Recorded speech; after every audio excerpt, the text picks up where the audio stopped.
സ്റ്റാർട്ടാക്കാം. Board available അല്ലേ? Board കാണുന്നില്ലേ?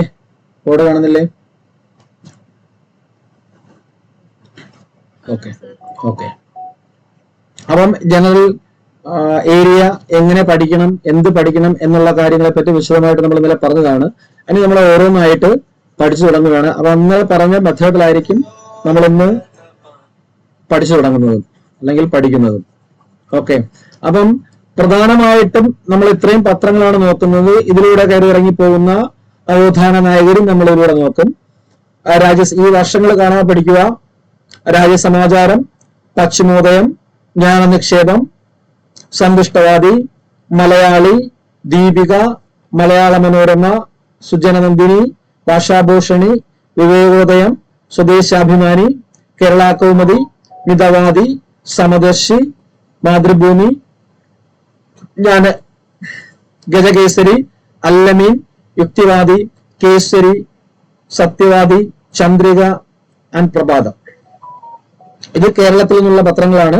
Indian പത്രങ്ങൾ നമ്മൾ പഠിക്കണം. ഇന്ത്യൻ പത്രങ്ങൾ നമ്മൾ ഇന്ത്യൻ സ്വാതന്ത്ര്യ സമര സേനാനികൾ, ഫ്രീഡം മൂവ്മെന്റേഴ്സിനെ കുറിച്ച് പഠിക്കുമ്പോഴും ഇന്ത്യൻ റൈൻസൻസ് ലീഡേഴ്സിനെ കുറിച്ച് പഠിക്കുമ്പോൾ അതിന്റെ കൂട്ടത്തിൽ നമുക്ക് പഠിക്കാം.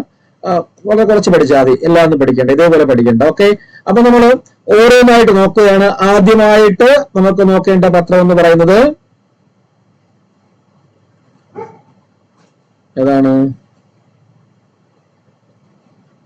പശ്ചിമോദയം. ഓക്കെ. ഫസ്റ്റ് പശ്ചിമോദയമാണ്. സോറി, രാജ്യസമാചാരം. എല്ലാവർക്കും അറിയാം രാജ്യസമാചാരം എന്ന് പറയുന്ന പത്രത്തെ കുറിച്ച്, അല്ലെ? രാജ്യസമാചാരം.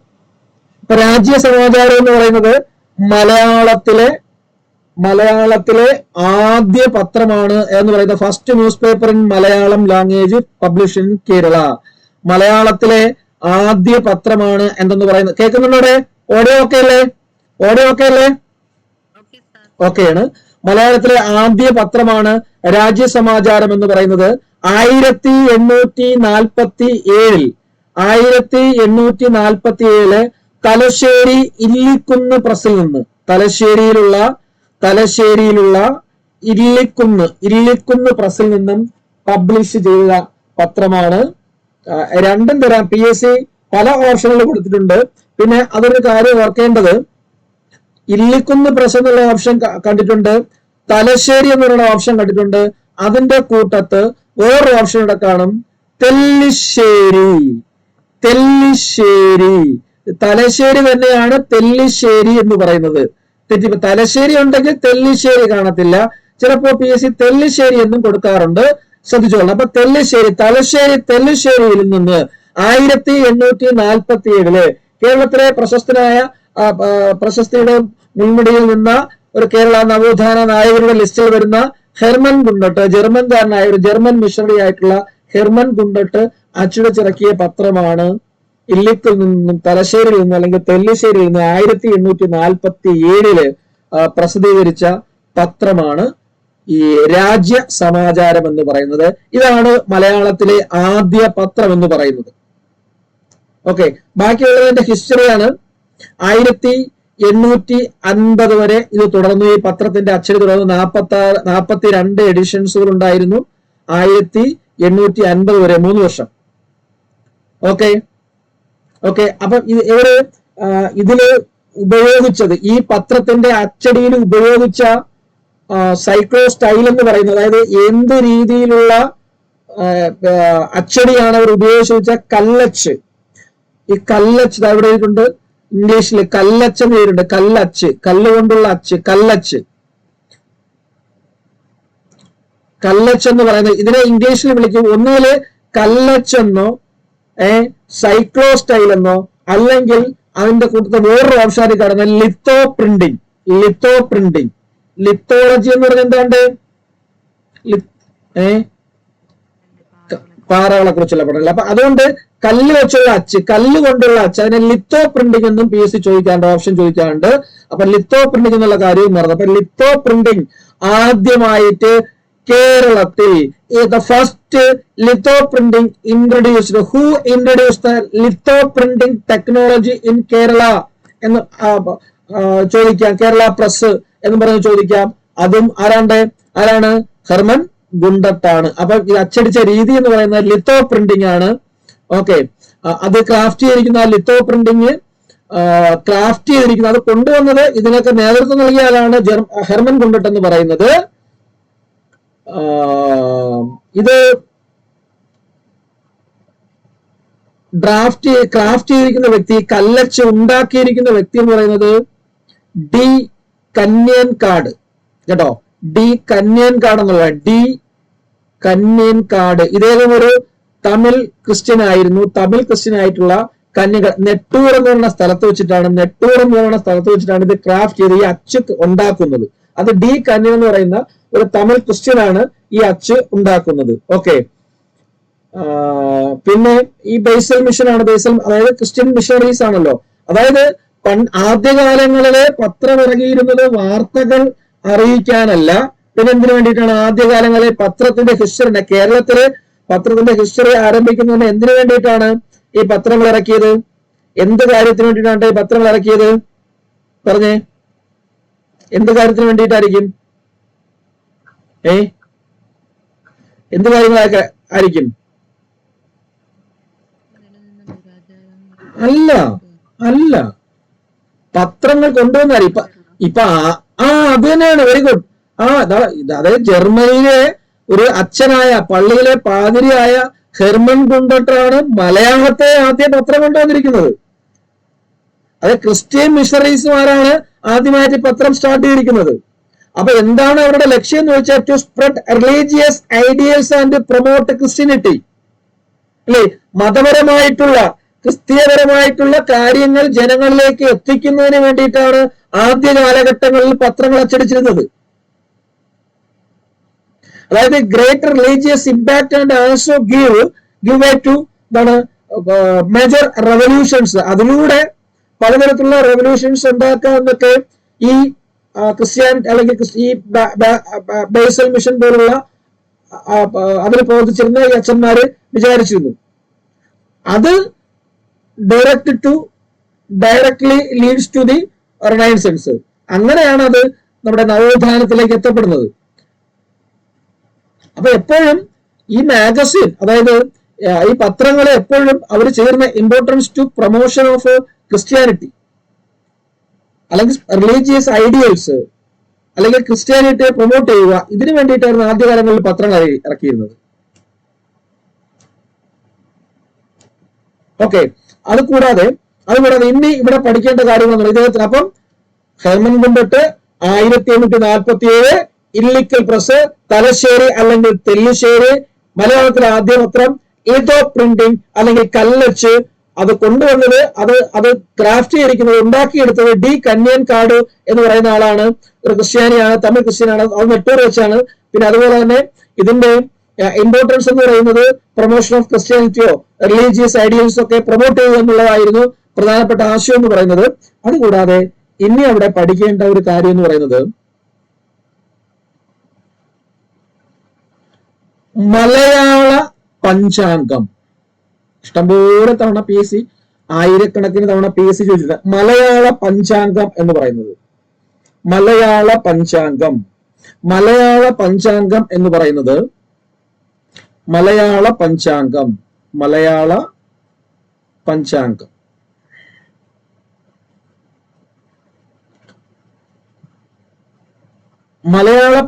എന്ന് പറയുന്നത് രാജ്യസമാചാരം ഇറങ്ങുന്നതിന് മുമ്പ്, രാജ്യസമാചാരത്തിന് മുമ്പ് ഈ ലിത്തോഗ്രാഫിക് പ്രിന്റിങ്ങില് ഹെർമൻ ഗുണ്ടട്ട് ഇല്ലിക്കുന്നിൽ നിന്നും പബ്ലിഷ് ചെയ്തിരുന്ന ഒരു മാസികയാണ് മലയാള പഞ്ചാംഗം എന്ന് പറയുന്നത്. മലയാള പഞ്ചാംഗം. അപ്പം മലയാള പഞ്ചാംഗത്തെ കുറിച്ച് ഓർത്തു വെച്ചിരിക്കുക. Malayala Panchangam published before Rajyasamacharam from lithographic printing press of Illikkunnu by Hermann Gundert. അതൊരു സ്റ്റേറ്റ്മെന്റ് ആയിട്ട് തന്നിരിക്കാം. മലയാള പഞ്ചാംഗം വിട്ടുപോകരുത്. അതോടൊപ്പം തന്നെ അപ്പൊ നമ്മള് രാജ്യസമാചാരത്തെ കുറിച്ച് പറഞ്ഞു, ഡിസ്കസ് ചെയ്തു. ഇവിടെ രാജ്യസമാചാരവുമായിട്ട് ബന്ധപ്പെട്ടുള്ള കാര്യങ്ങൾ പറഞ്ഞു. എന്നിറങ്ങി, എവിടെ നിന്നിറങ്ങി, ആരച്ചടിച്ച്, അതിന്റെ റിലവൻസ് എന്തായിരുന്നു, അതിനുപയോഗിച്ച പ്രിന്റിംഗ് ടെക്നോളജി എന്തായിരുന്നു എന്നുള്ള കാര്യങ്ങൾ നമ്മളിവിടെ ഡിസ്കസ് ചെയ്തു. ഇനി അപ്പം ഇത് കൊണ്ടുവന്നത്, ഇതെല്ലാം നടത്തിയിരിക്കുന്ന ആരാണ്? ആരാണ്ട് ഹെർമൻ ഗുണ്ടട്ടാണ്. അപ്പൊ ഹെർമൻ ഗുണ്ടട്ട് എന്ന് പറയുന്നത് ഒരു നവോത്ഥാന നായകനാണ്. നവോത്ഥാന നായകൻ എന്നുള്ള ലെവലിൽ പഠിക്കേണ്ട ഒരാളാണ് ഹെർമൻ ഗുണ്ടട്ട് എന്ന് പറയുന്നത്.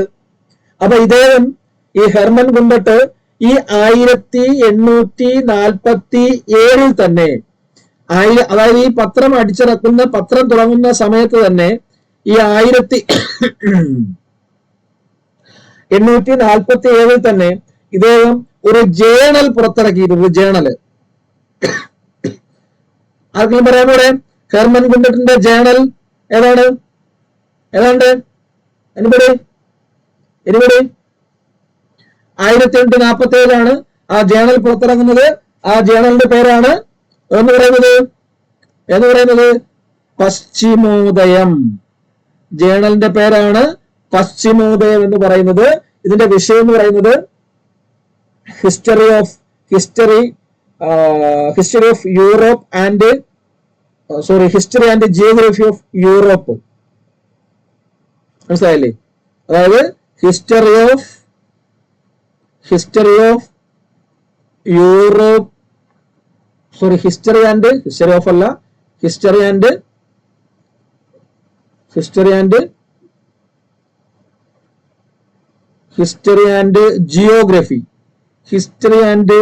Geography of Europe.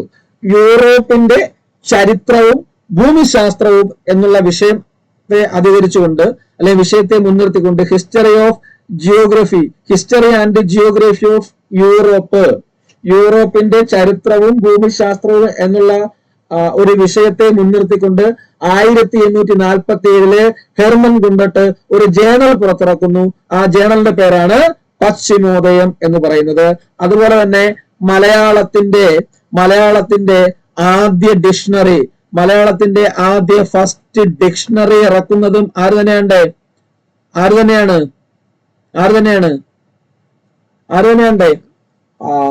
Hermann Gundert തന്നെയാണ്. അതുപോലെ തന്നെ ആദ്യത്തെ comprehensive grammar work, first comprehensive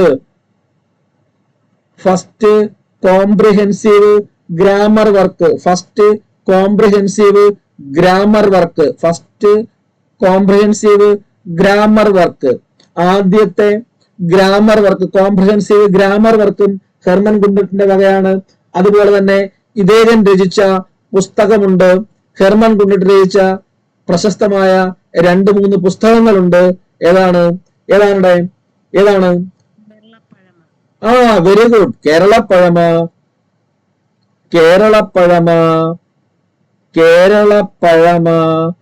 ഇംഗ്ലീഷിൽ തരുമ്പോ ശ്രദ്ധിച്ചോളണം വായിക്കാനായിട്ട്. കേരളപ്പഴമ എന്ന് ഇംഗ്ലീഷിൽ തന്നെ എഴുതി ചോദിക്കും. കേരളപ്പഴമ. അതുപോലെ തന്നെ കേരള ഉൽപ്പത്തി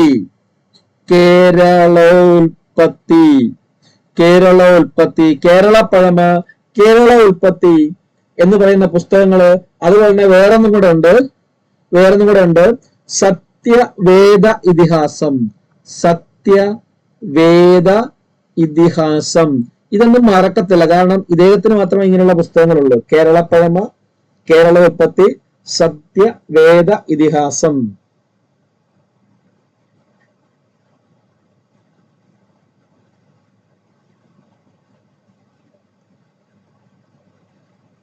ഓക്കെ, ക്ലിയർ ആണോ അവിടെ? ഓക്കെ, ഇത്രേ ഉള്ളൂ ഹെർമൻ ഗുണ്ടട്ടുമായിട്ട് ബന്ധപ്പെട്ട് പറയേണ്ട കാര്യങ്ങൾ ഇത്ര കാര്യങ്ങളേ ഉള്ളൂ. എന്തൊക്കെയാണ് നമ്മൾ പറഞ്ഞത്? എന്തൊക്കെയാണ് പറഞ്ഞത്? 800 എക്സ്ട്രാ പറഞ്ഞ എന്തൊക്കെയാണ്? ആദ്യ ഡിക്ഷണറി, ആദ്യ കോംപ്രിഹെൻസീവ് ഗ്രാമർ വർക്ക്, ഒരു ജേണൽ പുറത്തിറക്കുന്നുണ്ട് പശ്ചിമോദയം 847 തന്നെ. അത് യൂറോപ്പിന്റെ ചരിത്രവും ഭൂമിശാസ്ത്രത്തെയും വിവക്ഷിക്കുന്നതാണ്. ഇദ്ദേഹത്തിന്റെ പുസ്തകങ്ങൾ എന്ന് പറയുന്നത് സത്യവേദ ഇതിഹാസവും കേരളപ്പഴമയും കേരള ഉൽപ്പത്തിയുമാണ്. കിട്ടിയോ? ക്ലിയർ ആയോ? സത്യവേദ ഇതിഹാസം, കേരളപ്പഴമ, കേരള ഉൽപ്പത്തി. കിട്ടിയോ? ഇത്രയേ ഉള്ളൂ ഇവിടെ നോക്കാനായിട്ട്. ഓക്കെ ഓക്കെ, വർഷം കിട്ടിയില്ലേ? അതായത് നിങ്ങളൊരു കാര്യം ചിന്തിച്ചാല് ഹെർമൻ ഗുണ്ടട്ട് എന്ന് പറയുമ്പോൾ സ്വാതന്ത്ര്യത്തിന് 100 വർഷം മുമ്പ് എന്ന് ആലോചിക്കുക, അല്ലേ? അല്ലെങ്കിൽ രാജ്യ സമാചാരം എന്ന് ആലോചിക്കുമ്പോൾ സ്വാതന്ത്ര്യത്തിന് 100 വർഷം മുമ്പ് ആണോടെ? അല്ലയോ? 1847 1947 ഇന്ത്യ സ്വാതന്ത്ര്യമായത്. അപ്പം ഹെർമൻ ഗുണ്ടട്ട് രാജ്യ സമാചാരം എന്നൊക്കെ പറയുമ്പോൾ സ്വാതന്ത്ര്യത്തിന് 100 വർഷം മുമ്പ് ആലോചിച്ച ആ ഡേറ്റ് മറക്കത്തില്ല, പിന്നെ ഒരിക്കലും മറക്കത്തില്ല. 1847 രാജ്യ സമാചാരം, കേട്ടോ. ഇത് എത്ര തവണ ചോദിച്ചു നമുക്ക് തിട്ടപ്പെടുത്താൻ പറ്റത്തില്ല, അത്രയും തവണ PSC ചോദിച്ചിട്ടുള്ള ക്വസ്റ്റ്യൻസ് ആണ്. ഇപ്പൊ ഇതൊക്കെ സ്റ്റേറ്റ്മെന്റ് ആയിട്ടാണ് ചോദിക്കുന്നത്. അപ്പൊ അത്രയേ ഉള്ളൂ. രാജ്യ സമാചാരം എന്ന് പറയുന്ന പത്രത്തെ കുറിച്ചും ഹെർമൻ ഗുണ്ടട്ടിനെ കുറിച്ച് പറയാനായിട്ട് ഇവിടെ ഇത്രയേ ഉള്ളൂ. നെക്സ്റ്റ് അദ്ദേഹത്തിന് തന്നെയാണ്. ഏതാണ് നമ്മളിപ്പോ ഇവിടെ ഒരെണ്ണം പറഞ്ഞില്ലേ? ഏതാണ് പശ്ചിമോദയം. അപ്പൊ ആ പശ്ചിമോദയത്തെ പറ്റി ജസ്റ്റ് നമ്മൾ പറഞ്ഞായിരുന്നു, അതൊരു ജേണലാണെന്നും അതൊരു ജേണലായിട്ടാണ് ഇറക്കുന്നതെന്നും അതിലെന്താണ് പറയുന്നതെന്നും യൂറോപ്പിന്റെയും ഹിസ്റ്ററിയും ജിയോഗ്രഫിയാണ്, അല്ലെ? ചരിത്രവും ഭൂമിശാസ്ത്രമാണെന്ന് നമ്മൾ പറഞ്ഞതാണ്. അപ്പൊ അത് ഒന്നും കൂടി നമ്മളൊന്ന് ഊട്ടി ഉറപ്പിക്കുന്നു. അപ്പം അത് നമുക്ക് വേണമെങ്കിൽ പറയാം, അതായത് ജേണലായിട്ട് ആരംഭിക്കുകയും 2 രീതി ചോദിച്ചിട്ടുണ്ട്. രണ്ടാമത്തെ പത്രം second news paper published Malayalam എന്ന ലെവലിലും ചോദിക്കും പശ്ചിമോദയത്തെ പറ്റി. അല്ലെങ്കിൽ ഹെർമൻ ഗുണ്ടട്ടിന്റെ ജേണൽ ആദ്യമായിട്ട് നമ്മുടെ മിക്ക പത്രങ്ങളും ഇറങ്ങിയതൊക്കെ ആദ്യമായിട്ട് ഈ ജേണലായിട്ട് തന്നെയാണ് ഇറങ്ങുന്നത്. ഓക്കെ, അപ്പം പശ്ചിമോദയം ആരുടെയെന്ന് പ്രത്യേകിച്ച് പറയേണ്ട കാര്യമില്ല, നമ്മളിപ്പോ കണ്ടാണ്. ഇറക്കിയത് അവിടെ നിന്ന് തന്നെയാണ്. വർഷം നമ്മൾ പറഞ്ഞത് തന്നെയായിരുന്നു. അത് 51 വരെ തുറന്നു, മറ്റത് 50 വരെ തുറന്നുള്ളൂ. രാജ്യസമാചാരം 50 വരെ ഉള്ളായിരുന്നു, ഇത് 51 വരെ ഉണ്ടായിരുന്നു. പിന്നെ രാജ്യസമാചാരത്തിനെ പറ്റി പഠിക്കുമ്പോഴത്തേക്ക് നമ്മൾ സ്പെസിഫൈ ചെയ്ത് എഡിറ്റർ ആരെന്ന്, അതിന്റെ പത്രാധിപർ, നമ്മൾ എല്ലാ പത്രവും പഠിക്കുമ്പോഴത്തേക്ക് പത്രാധിപരെ കുറിച്ച് പറയാറുണ്ട്. പക്ഷെ Rajyasamacharam first published for free and the name of the editor was not mentioned. ഇതിന്റെ എഡിറ്ററിനെ പറ്റി ഒന്നും പറയുന്നില്ല. രാജ്യസഭ എഡിറ്റർ എന്ന് ചോദിക്കുകയാണെങ്കിൽ ഇനി ഹെർമൻ ഗുണ്ടട്ട് വേറെ ആരുമില്ല, വിവക്ഷിക്കുന്നില്ല. ഓക്കെ, പശ്ചിമോദയത്തെ പറ്റി പറയുമ്പോഴത്തേക്ക് പശ്ചിമോദയത്തിന്റെ എഡിറ്റർ ആരെന്നുള്ളത് നമ്മൾ അറിഞ്ഞിരിക്കണം. അതൊരു നല്ല ക്വസ്റ്റ്യൻ ആണ്. പശ്ചിമോദയത്തിന്റെ എഡിറ്റർ എന്ന് പറയുന്നത് ജോൺ ഫ്രെഡറിക് മുള്ളർ ആണ് പശ്ചിമോദയത്തിന്റെ എഡിറ്റർ. ഓക്കെ, ഡിസിപ്പിൾ ഓഫ് ഗുണ്ടട്ടിന്റെ അനുയായിയായിരുന്നു ജോൺ ഫ്രെഡറിക് മുള്ളർ എന്ന് പറയുന്നത്. അപ്പൊ ജോൺ ഫ്രെഡറിക് മുള്ളർ ആണ്. ഇതൊക്കെ PV ആണ്, APV എന്ന് തന്നെ ഇട്ടിരിക്കും. അമ്മച്ചയാണ് പരീക്ഷയ്ക്ക് ചോദിക്കും എന്നുള്ള ലെവലിൽ തന്നെ.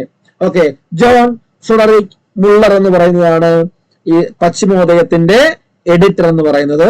Given priority to promote scientific knowledge and general awareness, topic related to astrology, geography.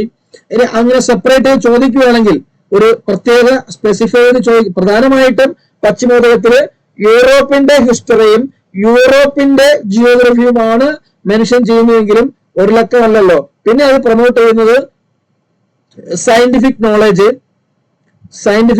ഉണ്ട്, ജനറൽ അവയർനെസ്, പിന്നെ ആസ്ട്രോളജി കൂടെ ഇൻക്ലൂഡ് ചെയ്തിട്ടുണ്ട്, പിന്നെ ജിയോഗ്രഫി എക്സെട്ര. അപ്പൊ ഇങ്ങനെയുള്ള കാര്യങ്ങളൊക്കെയാണ് അതിൽ വിവക്ഷിക്കുന്നുള്ള കാര്യം ആലോചിക്കുക. ഇത് നമ്മൾ പറഞ്ഞു first science magazine in Kerala, അതൊരു ജേണൽ ആയിരുന്നു, ഞാൻ പറഞ്ഞില്ലേ, ഒരു ജേണൽ ആയിരുന്നു. അതുകൊണ്ട് തന്നെ ഇതിനെ പശ്ചിമോദയത്തെ ആദ്യത്തെ സയൻസ് മാഗസിനായിട്ടും കണക്കാക്കപ്പെടുന്നുണ്ട്. ഈ പശ്ചിമോദയത്തെ കണക്കാക്കപ്പെടുന്നുണ്ട്. ഓക്കെ, 2 പൈസയായിരുന്നു ഒരു എഡിഷന്റെ. അതൊന്നും പ്രധാനപ്പെട്ട പോയിന്റ് ഒന്നും അല്ല, ഓർത്തിരുന്നാൽ മതി.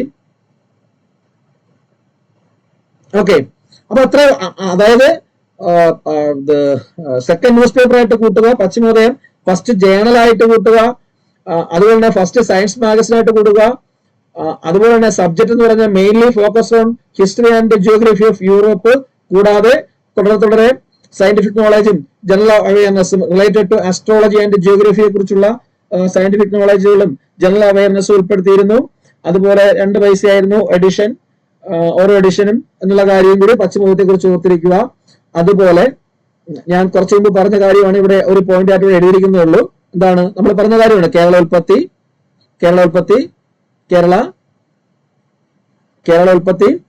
കേരള പഴമ, അല്ലേ?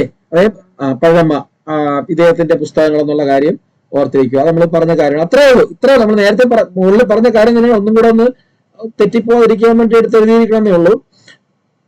അടുത്തത് ജ്ഞാനനിക്ഷേപം.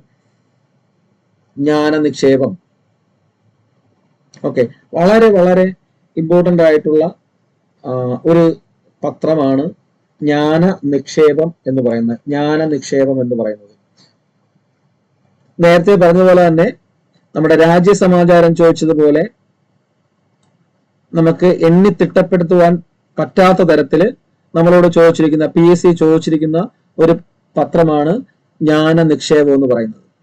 നിങ്ങൾക്ക് അറിയാമായിരിക്കും അല്ലേ? അപ്പൊ ജ്ഞാനനിക്ഷേപത്തെ മൂന്നാമത്തെ ന്യൂസ് പേപ്പറായിട്ട് കേരളത്തിൽ നിന്ന് പബ്ലിഷ് ചെയ്ത മൂന്നാമത്തെ പത്രമായിട്ട് കണക്കാക്കുന്നുണ്ട് ജ്ഞാനനിക്ഷേപം.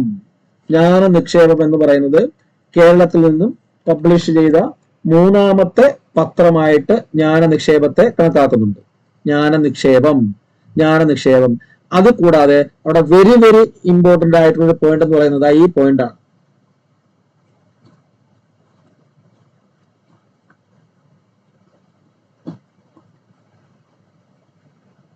ഒരു സെക്കൻഡ്. ഓക്കെ, ഈ പോയിന്റ് ആണ്. ട്രാവൻകൂർ കോൺസ്റ്റിറ്റ്യുവൻസി. കാരണം ആ കാലഘട്ടത്തിൽ നാട്ടുരാജ്യങ്ങളായിരുന്നല്ലോ തിരുവിതാംകൂർ എന്ന് പറയുന്ന നാട്ടുരാജ്യം. അപ്പൊ തിരുവിതാംകൂർ നാട്ടുരാജ്യത്തിൽ നിന്ന്, തിരുവിതാംകൂർ കോൺസ്റ്റിറ്റ്യുവൻസിയിൽ നിന്ന് ആദ്യമായി പുറത്തിറങ്ങിയ പത്രം എന്ന് ചോദിച്ചു കഴിഞ്ഞാൽ ഏതാണ്? ജ്ഞാനനിക്ഷേപമാണ്. അപ്പൊ ചോദിക്കും മലയാളത്തിലെ ആദ്യത്തെ പത്രം ന്യൂസ് പേപ്പർ എന്ന് ചോദിച്ചു കഴിഞ്ഞാൽ ഏതാ? രാജ്യസമാജമാണ്. പക്ഷെ തിരിച്ചു ചോദിക്കും മലയാളത്തിൽ തിരുവിതാംകൂറിൽ നിന്ന് പുറത്തിറങ്ങിയ ആദ്യ പത്രം എന്ന് ചോദിച്ചു കഴിഞ്ഞാൽ ഏതാണ്? അത് ജ്ഞാനനിക്ഷേപമാണ്. അപ്പൊ തിരിഞ്ഞു പോകരുത്. അതാണ് വളരെ ഇമ്പോർട്ടന്റ് ആയിട്ടുള്ള ഒരു കാര്യം എന്ന് പറയുന്നത്. ഇത് 1847 അതേ കാലഘട്ടത്തില്, അതായത് രാജ്യസമാചാരം, അതായത് കൂടുതൽ പരീക്ഷയ്ക്ക് ചോദിക്കുമ്പോഴത്തേക്ക് മിക്കപ്പോഴും 1847 കാണുന്നത്, ഉത്തരം കാണുന്നത്. ചില സമയങ്ങളിൽ PSC 47 വരം 48 തരാറുണ്ട്. അതായത് 47 പ്രിന്റിംഗ് തുടങ്ങുകയും അത് കൂടുതലായിട്ട് 47 അത് വിതരണം ചെയ്യാൻ തുടങ്ങി. അത് കൂടുതലായിട്ട് എല്ലാവരും അറിഞ്ഞു തുടങ്ങുന്നത്, ധാരാളമായിട്ട് ഇതൊരു മാഗസീൻ ആയിട്ട് പബ്ലിഷ് ചെയ്യുന്നത് 1848 അപ്പം രണ്ടും ഉണ്ട്. ഒന്ന് ഓർത്ത് വെച്ചിരിക്കുക. 1847 മെയിൻ ആയിട്ട് പബ്ലിഷ് ആയിരിക്കുന്നത്. 47 ഇല്ല, 847 ഇല്ല, 48 ഉള്ളൂ എങ്കിൽ അത് ആൻസർ ആയിട്ട് എഴുതിക്കൊള്ളണം. നമുക്കറിയാം, എല്ലാവർക്കും അറിയാവുന്ന CMS പ്രസ്. CMS പ്രസിനെ കുറിച്ച് പറയുമ്പോഴത്തേക്ക് നമുക്കറിയാം എന്താണ് CMS പ്രസ് എന്ന് പറയുന്നത്.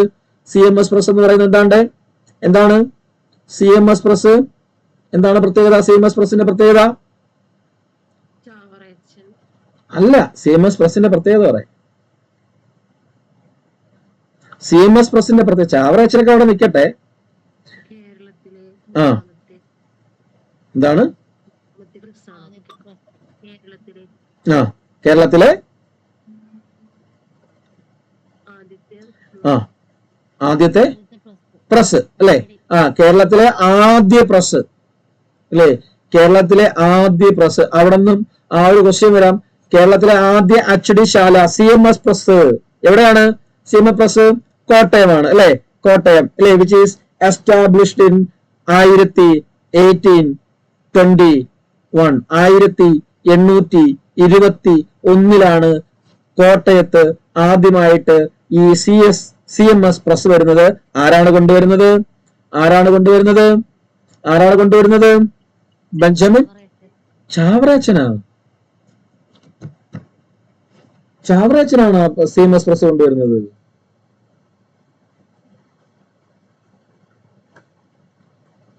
നിങ്ങളെന്താ ചാവറയച്ചനെ കിടന്ന് പിടിക്കുന്നത്? അദ്ദേഹം CMIയും CMC ഒക്കെയാണ്. ചാവറയച്ചന് പ്രസുമായിട്ട് ബന്ധമുണ്ടെന്നേ ഉള്ളൂ, അല്ലാതെ ചാവറയച്ചനൊന്നും അല്ലല്ലോ പ്രസ് കൊണ്ടുവന്നത്. ഈ പ്രസ് കൊണ്ടുവന്ന ആരാ? എനിബഡി?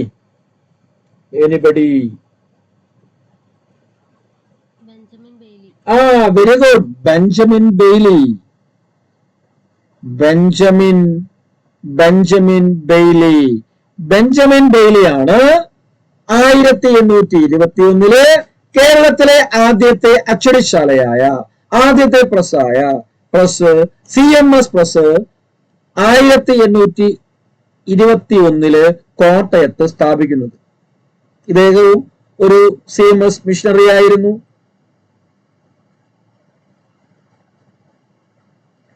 ആദ്യ കാലഘട്ടങ്ങളില് ബൈബിളും അതുപോലെ തന്നെ ക്രിസ്ത്യൻ റിലേറ്റഡ് ആയിട്ടുള്ള കാര്യങ്ങളൊക്കെ അച്ചടിക്കുന്നതിന് വേണ്ടിയിട്ടാണ് ബെയ്ലി ഇത് ആരംഭിക്കുന്നത്. അത് പിന്നീട് ഒരു വിപ്ലവമായിട്ട് മാറുകയായിരുന്നു. മലയാളം ന്യൂസ് പേപ്പറിന്റെ അച്ചടി ഇതിലൂടെ തുടങ്ങും. അതില് ആദ്യമായിട്ട് ഫസ്റ്റ് ഈ CMS പ്രസ്സിൽ ആദ്യമായിട്ട് അച്ചടിക്കപ്പെടുന്ന മലയാളം ന്യൂസ് പേപ്പർ എന്ന് പറയുന്നത് ഏതായിരുന്നു?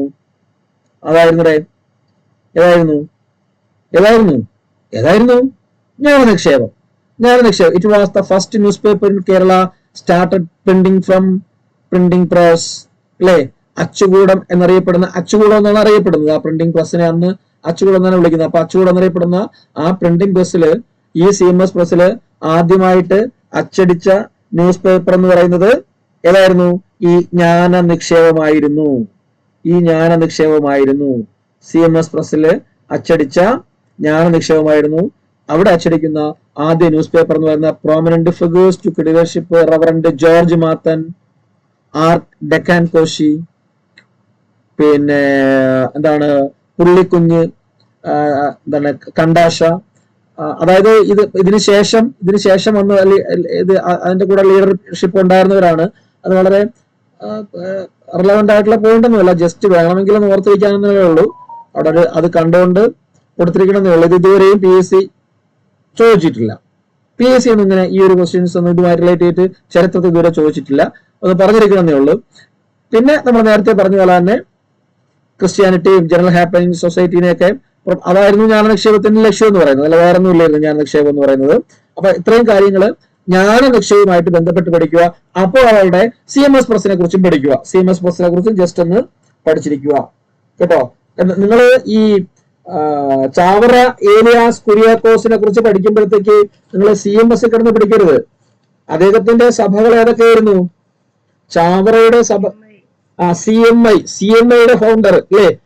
അത് മന്നാനത്താണ്, കോട്ടയം മന്നാനത്ത് 1831. CMC എന്ന് പറയുന്നത് ഇന്ത്യയിലെ ആദ്യത്തെ സന്യാസി സഭയാണ്. 1866 രൂപം കൊണ്ടത്.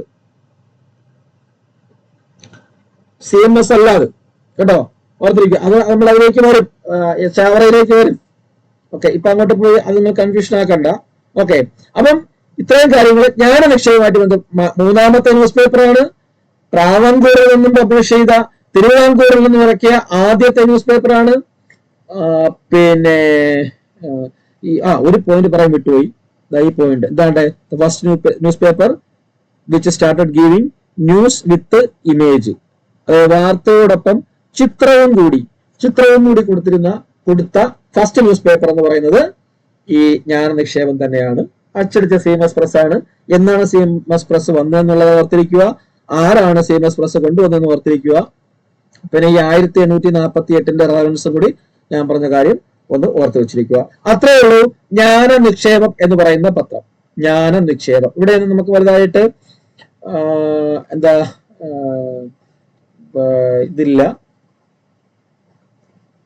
റെനൈസൻസ് ലീഡേഴ്സ് ഇല്ല. അടുത്ത നാലാമത്തെ പത്രമായിട്ട് നമുക്ക് പഠിക്കേണ്ടത് മിതവാദിയാണ്. ഒരുപാട് കാര്യങ്ങൾ പഠിക്കാനുള്ള മിതവാദി എന്ന് പറയുന്ന പത്രം. മിതവാദി എന്ന് പറയുന്ന പത്രം. ഓക്കെ, അപ്പൊ ഞാൻ ഇന്നലെ പറഞ്ഞു, മോഡേൺ ഹിസ്റ്ററി പഠിക്കുമ്പോൾ അതിൽ ഏറ്റവും പ്രധാനമായിട്ടും നമുക്ക് പഠിക്കേണ്ടത് ഒരു കാര്യം ഇന്നലെ ഉണ്ടെന്ന് പറഞ്ഞു. മോഡേൺ ഹിസ്റ്ററി പഠിക്കുമ്പോഴത്തേക്ക് അത് ഏറ്റവും നന്നായിട്ട് പഠിക്കേണ്ട ഒരു ഭാഗം എന്ന് പറയുന്നത് ഏതാണെന്ന് ഞാൻ ഇന്നലെ പറഞ്ഞു. ഏതായിരുന്നു? 1885 ഡിസംബർ 28 രൂപീകൃതമായ ഒരു സംഘടനയുണ്ട് ഇന്ത്യയിൽ. 1885 ഡിസംബർ മാസം 28 എഒ ഹ്യൂമിന്റെ നേതൃത്വത്തില് അല്ലെ എഒ ഹ്യൂമിന്റെ നേതൃത്വത്തില് രൂപീകൃതമായിട്ടുള്ള ഒരു സംഘടനയുണ്ട്. ഏതാണ് INC, ഇന്ത്യൻ നാഷണൽ കോൺഗ്രസ്. നല്ല വൃത്തിയായിട്ട് പഠിക്കണം. അവിടെ ഒരു ക്വസ്റ്റ്യൻ മസ്റ്റായിട്ടുണ്ടാവും. അപ്പം എന്തുകൊണ്ടാണ് ഞാനിവിടെ മിതവാദി എന്ന് പറയുന്ന പത്രത്തിലേക്ക് വന്നപ്പോഴത്തേക്ക് ഇന്റർനാഷണൽ കോൺഗ്രസിന്റെ കാര്യം പറയുന്നത് വെച്ച് കഴിഞ്ഞാല്, കാരണം ഇന്റർനാഷണൽ കോൺഗ്രസ് പഠിക്കുമ്പോൾ നമ്മൾ പഠിക്കുന്നത് 885 മുതൽ ഇപ്പോഴുള്ള 2025 പ്രസിഡന്റിനെ വരെ നമ്മൾ അറിഞ്ഞിരിക്കും. ഇപ്പോഴത്തെ പ്രസിഡന്റ് ആരാ? ഇന്റർനാഷണൽ കോൺഗ്രസിന്റെ ഇപ്പോഴത്തെ പ്രസിഡന്റ് ആരാ? അത് പറഞ്ഞാൽ നമ്മൾ മുന്നോട്ട് പോകും, അല്ലെങ്കിൽ മുന്നോട്ട് പോകത്തില്ല. ആരാ? വെരി ഗുഡ്, വളരെയധികം സന്തോഷമായി. എനിക്കത് അതാരാണ് പറഞ്ഞത്? മല്ലികാർജുന ഖാർഗെ എന്ന് പറഞ്ഞത് ആരായിരുന്നു? ആരാന്ന് പറഞ്ഞോ? കുഴപ്പമില്ല. ആരാ? ബിനിതയാണോ? Junaina. Very good Junaina, very good. പിന്നെ ഒരു കാര്യം പറയാനുള്ളത്, ലൈവ് ക്ലാസ് കയറാത്തവരുടെ ശ്രദ്ധയ്ക്ക്, അല്ലെങ്കിൽ റെഗുലർ ആയിട്ട് ക്ലാസ് കയറാത്തവരുടെ ശ്രദ്ധയ്ക്ക്, വീഡിയോ ക്ലാസ് കാണാമെന്ന് ശ്രദ്ധിക്കുന്നവരുടെ ശ്രദ്ധയ്ക്ക്, നമ്മൾ റെഗുലർ ആയിട്ട് ക്ലാസ്സിൽ കയറി പഠിച്ചു പോകണമെങ്കിൽ നിങ്ങൾക്കൊന്നും ശിഷ്ടം വരത്തില്ല. നമുക്കിപ്പം പറ്റാത്ത സാഹചര്യങ്ങൾ കയറാതിരിക്കുന്നതിന് കുഴപ്പമില്ല. റെഗുലർ ആയിട്ട് എന്തെങ്കിലും കാരണങ്ങൾ ഉണ്ടാക്കിയിട്ട് ഈ ക്ലാസ്സിൽ കയറാതിരിക്കുന്നവർക്ക് ഒരു പ്രശ്നം എന്തെന്ന് പറഞ്ഞു കഴിഞ്ഞാൽ, നമുക്ക് ഒരുപാട് പെൻഡിങ് വരും. നമ്മളിപ്പോ ഒരു പതിഞ്ഞ ലെവലിൽ സ്റ്റാർട്ട് ചെയ്തിട്ടേ ഉള്ളൂ. നമ്മളൊരു ദിവസം 2, 3, 4 ക്ലാസ്സുകളിലേക്ക് മാറുമ്പോൾ പോർഷൻസ് ഒക്കെ ചടപടേന്ന് പറഞ്ഞങ്ങ് മാറും, ഒരുപാടായി പോകും. അപ്പൊ റെഗുലറായിട്ട് ക്ലാസ്സിൽ അറ്റൻഡ് ചെയ്യുന്ന ഒരാളാണെങ്കിൽ അവർക്കൊരു ബുദ്ധിമുട്ടും ഉണ്ടാകത്തില്ല. അല്ലാതെ പെൻഡിങ് ഇട്ട് റെക്കോർഡ് കണ്ട് നോട്ട്സ് എഴുതി പഠിക്കാമെന്നും പറഞ്ഞ് ഇരിക്കുന്നവർക്ക് ഭയങ്കരമായിട്ടുള്ള പ്രഷർ മനസ്സിലുണ്ടാവും. അത് പ്രഷർ മനസ്സിലുണ്ടാകുന്ന പരീക്ഷ തുടങ്ങുമ്പോഴത്തേക്ക് നമ്മളിപ്പോ തുടങ്ങി വെച്ച 2-3 കാര്യങ്ങൾ ജസ്റ്റ് ഒന്ന് ഒരു 3-4 ദിവസം കൊണ്ട് തീരും. അതിന്റെ കൂടെ ഇതും കൂടെ കുറച്ച് തീരും. അപ്പൊ ഇതും കൂടെ മിക്സ് ചെയ്തിട്ട് നമ്മൾ എക്സാംസ് അങ്ങ് സ്റ്റാർട്ട് ചെയ്യും. അപ്പം എക്സാംസ് സ്റ്റാർട്ട് ചെയ്യുമ്പോഴത്തേക്ക് പരീക്ഷയുടെ മാർക്ക് തുടക്കത്തിലേക്ക് കുറഞ്ഞു വരുമ്പോഴത്തേക്ക് നിങ്ങൾക്ക് ഇവിടെ നിന്ന് കിട്ടുന്ന, നമ്മൾ പരീക്ഷ ഇടുമ്പോഴൊക്കെ നിങ്ങൾ ഏത് ഗ്രേഡിലാണോ നിൽക്കുന്നത് അതൊക്കെ തന്നെയായിരിക്കും നിങ്ങളെ പരീക്ഷയിലും വരുന്നത്. ഇതുവരെ എന്റെ ഒരു എക്സ്പീരിയൻസിൽ അതൊന്നും മാറിയിട്ടില്ല. അങ്ങനെ തന്നെയാണ് പരീക്ഷയിലും കാണുന്നത്. കാരണം എല്ലാം പഠിക്കുന്നുണ്ടാണല്ലോ അവര്. ഏത് ക്വസ്റ്റ്യൻ ഇട്ട് കഴിഞ്ഞാൽ ഇത്ര മാർക്ക് വാങ്ങിക്കുന്നത്. അപ്പൊ PSC ചോദിച്ചു കഴിഞ്ഞാലും നമ്മൾ ചോദിച്ചു കഴിഞ്ഞാലും അവർ എഴുതുന്നുണ്ടല്ലോ. അപ്പൊ ആ ഒരു ഗ്രേഡിൽ തന്നെയാണ്. അപ്പൊ നിങ്ങൾ ഒരു തവണ ഒരു മാർക്ക് കിട്ടിക്കഴിഞ്ഞാൽ, ഒരു തവണ 10 മാർക്ക് കിട്ടിക്കഴിഞ്ഞാൽ ഒരു പരീക്ഷയ്ക്ക്, അപ്പൊ 15 മാർക്കിന് എക്സാം ഇട്ടപ്പോഴത്തേക്ക് 10 മാർക്ക് കിട്ടി എന്ന് വിചാരിച്ചോ, പിന്നീട് ഒരിക്കലും 10 താഴെ വരരുത്. നെക്സ്റ്റ് എക്സാം വരുമ്പോഴത്തേക്ക് അതിന് മുകളിലേക്ക്. അതായത് ഒരു എക്സാമിന് 90% ആണെങ്കിൽ ഫസ്റ്റ് എക്സാം 90% കിട്ടിയാൽ പിന്നെ അങ്ങോട്ടുള്ള എക്സാമിന് ഒരിക്കലും 90% താഴെ പോകരുത്. 90 പോയിന്റ് സംതിങ് മുകളിലോട്ടേ പോവാവൂ. അപ്പൊ 50 തുടങ്ങണമെങ്കിൽ 51, 52, 50 പോയിന്റ് സംതിങ് പോവാവൂ. ഒരിക്കലും 49 പിന്നെ വരരുത്. അങ്ങനെയാണ് നമ്മൾ മാർക്ക് എപ്പോഴും കൂട്ടിക്കൊണ്ടുവരേണ്ടത്. നമ്മളെ കൊണ്ട് പറ്റൂ എന്നുള്ള കാര്യം നമ്മൾ പരിശോധിക്കുന്നത്. അപ്പൊ എന്തുകൊണ്ടാണ് മിതവാദി എന്ന് പറയുന്ന പത്രത്തെ കുറിച്ച് പറയുമ്പോൾ ഞാൻ പറയുന്നത് വെച്ച് കഴിഞ്ഞാല്, അപ്പൊ നമ്മൾ പറഞ്ഞു ഇപ്പോഴത്തെ 2025 പ്രസിഡന്റ് എന്ന് പറയുന്നത് 2024 തെരഞ്ഞെടുത്ത മല്ലികാർജുന ഖാർഗെയാണ്. മല്ലികാർജുന ഖാർഗെക്ക് ഒരു പ്രത്യേകത ഉണ്ട്. എന്താണ് അത്? ഇപ്പൊ അടുത്ത കാലത്ത് PSC ചോദിച്ചാണ്. എന്താണ് പ്രത്യേകത? മല്ലികാർജുന ഖാർഗെയുടെ പ്രത്യേകത എന്താണ്? എന്താ?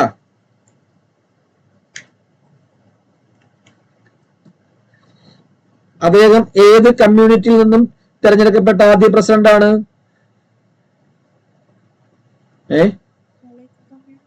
ദളിത് കമ്മ്യൂണിറ്റിയിൽ നിന്നും, അല്ലെ? ദളിത് കമ്മ്യൂണിറ്റിയിൽ നിന്നും തെരഞ്ഞെടുത്ത പ്രസിഡന്റ് ആണ് എന്നുള്ള കാര്യം കൂടി ഓർത്ത് വെച്ചിരിക്കുക. ഓക്കെ.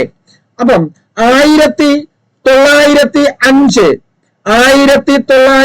നമ്മൾ ഇന്നലെ പറഞ്ഞില്ലേ, ബംഗാൾ വിഭജനം നടന്ന, ഒരുപാട് കാര്യങ്ങൾ നടന്ന 1905.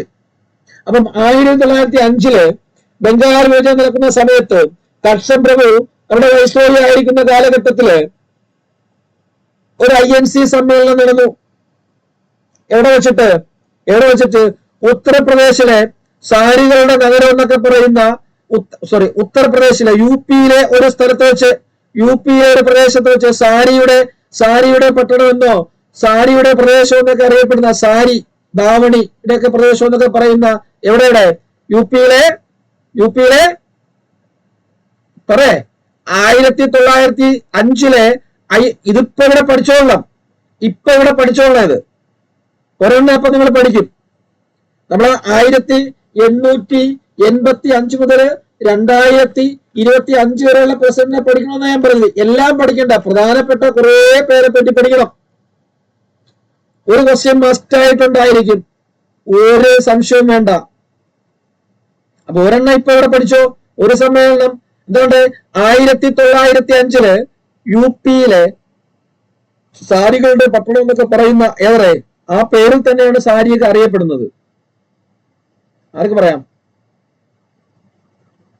എനിബടി? ഉത്തർപ്രദേശിലെ ബനാറസ് കേട്ടിട്ടുണ്ടോ? ഉത്തർപ്രദേശിലെ ബനാറസ് സാരി എന്നൊക്കെ കേട്ടിട്ടില്ലേ? ബനാറസ് പട്ട്, ബനാറസ് സാരി എന്നൊക്കെ കേട്ടിട്ടുണ്ടോ?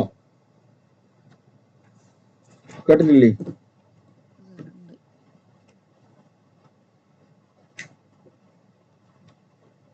ഓക്കെ. അപ്പം 1905 ഉത്തർപ്രദേശിലെ ബനാറസിൽ വെച്ചിട്ട് INCയുടെ ഒരു സമ്മേളനം സ്റ്റാർട്ട് ചെയ്യുകയാണ്. ഇന്ത്യൻ നാഷണൽ കോൺഗ്രസിന്റെ ഒരു സമ്മേളനം സ്റ്റാർട്ട് ചെയ്യുകയാണ്. അങ്ങനെ സ്റ്റാർട്ട് ചെയ്യുമ്പോഴത്തേക്ക് അതിൽ പ്രസിഡന്റായി തിരഞ്ഞെടുക്കപ്പെടുന്നത് ആരാണ്? അതിൽ പ്രസിഡന്റായിട്ട് അധ്യക്ഷനായിട്ട് തിരഞ്ഞെടുക്കപ്പെടുന്നത് ആരാണ്ട്? അതിൽ അധ്യക്ഷനായിട്ട് പ്രസിഡന്റായിട്ട് തിരഞ്ഞെടുക്കപ്പെടുന്ന നമ്മുടെ ഗോപാലകൃഷ്ണ ഗോഖലെ അല്ലേ? ഗോപാലകൃഷ്ണ ഗോഖലെ. നമുക്കറിയാം, സ്വദേശി എന്ന് പറയുന്ന മുദ്രാവാക്യം ആദ്യമായിട്ട് ഉയർത്തിയ നേതാവ് അല്ലേ? ആരാണ്?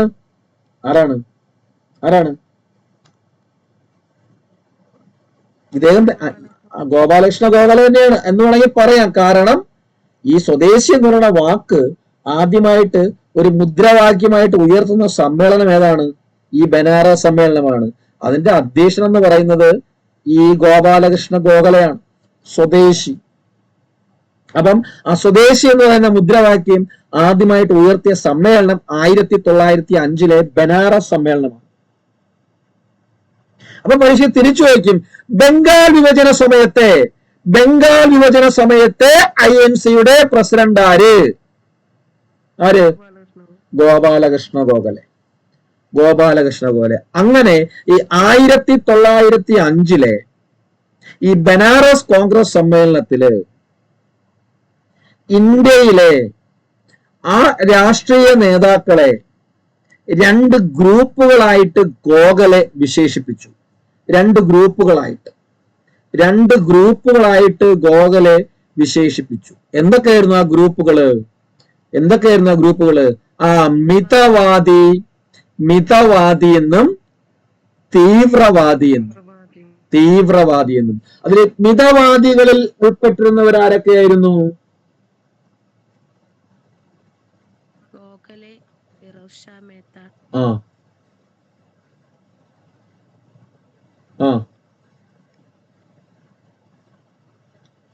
തീവ്രവാദി പറയാം, അപ്പൊ മിതവാദി കിട്ടൂല. തീവ്രവാദി പറയാം.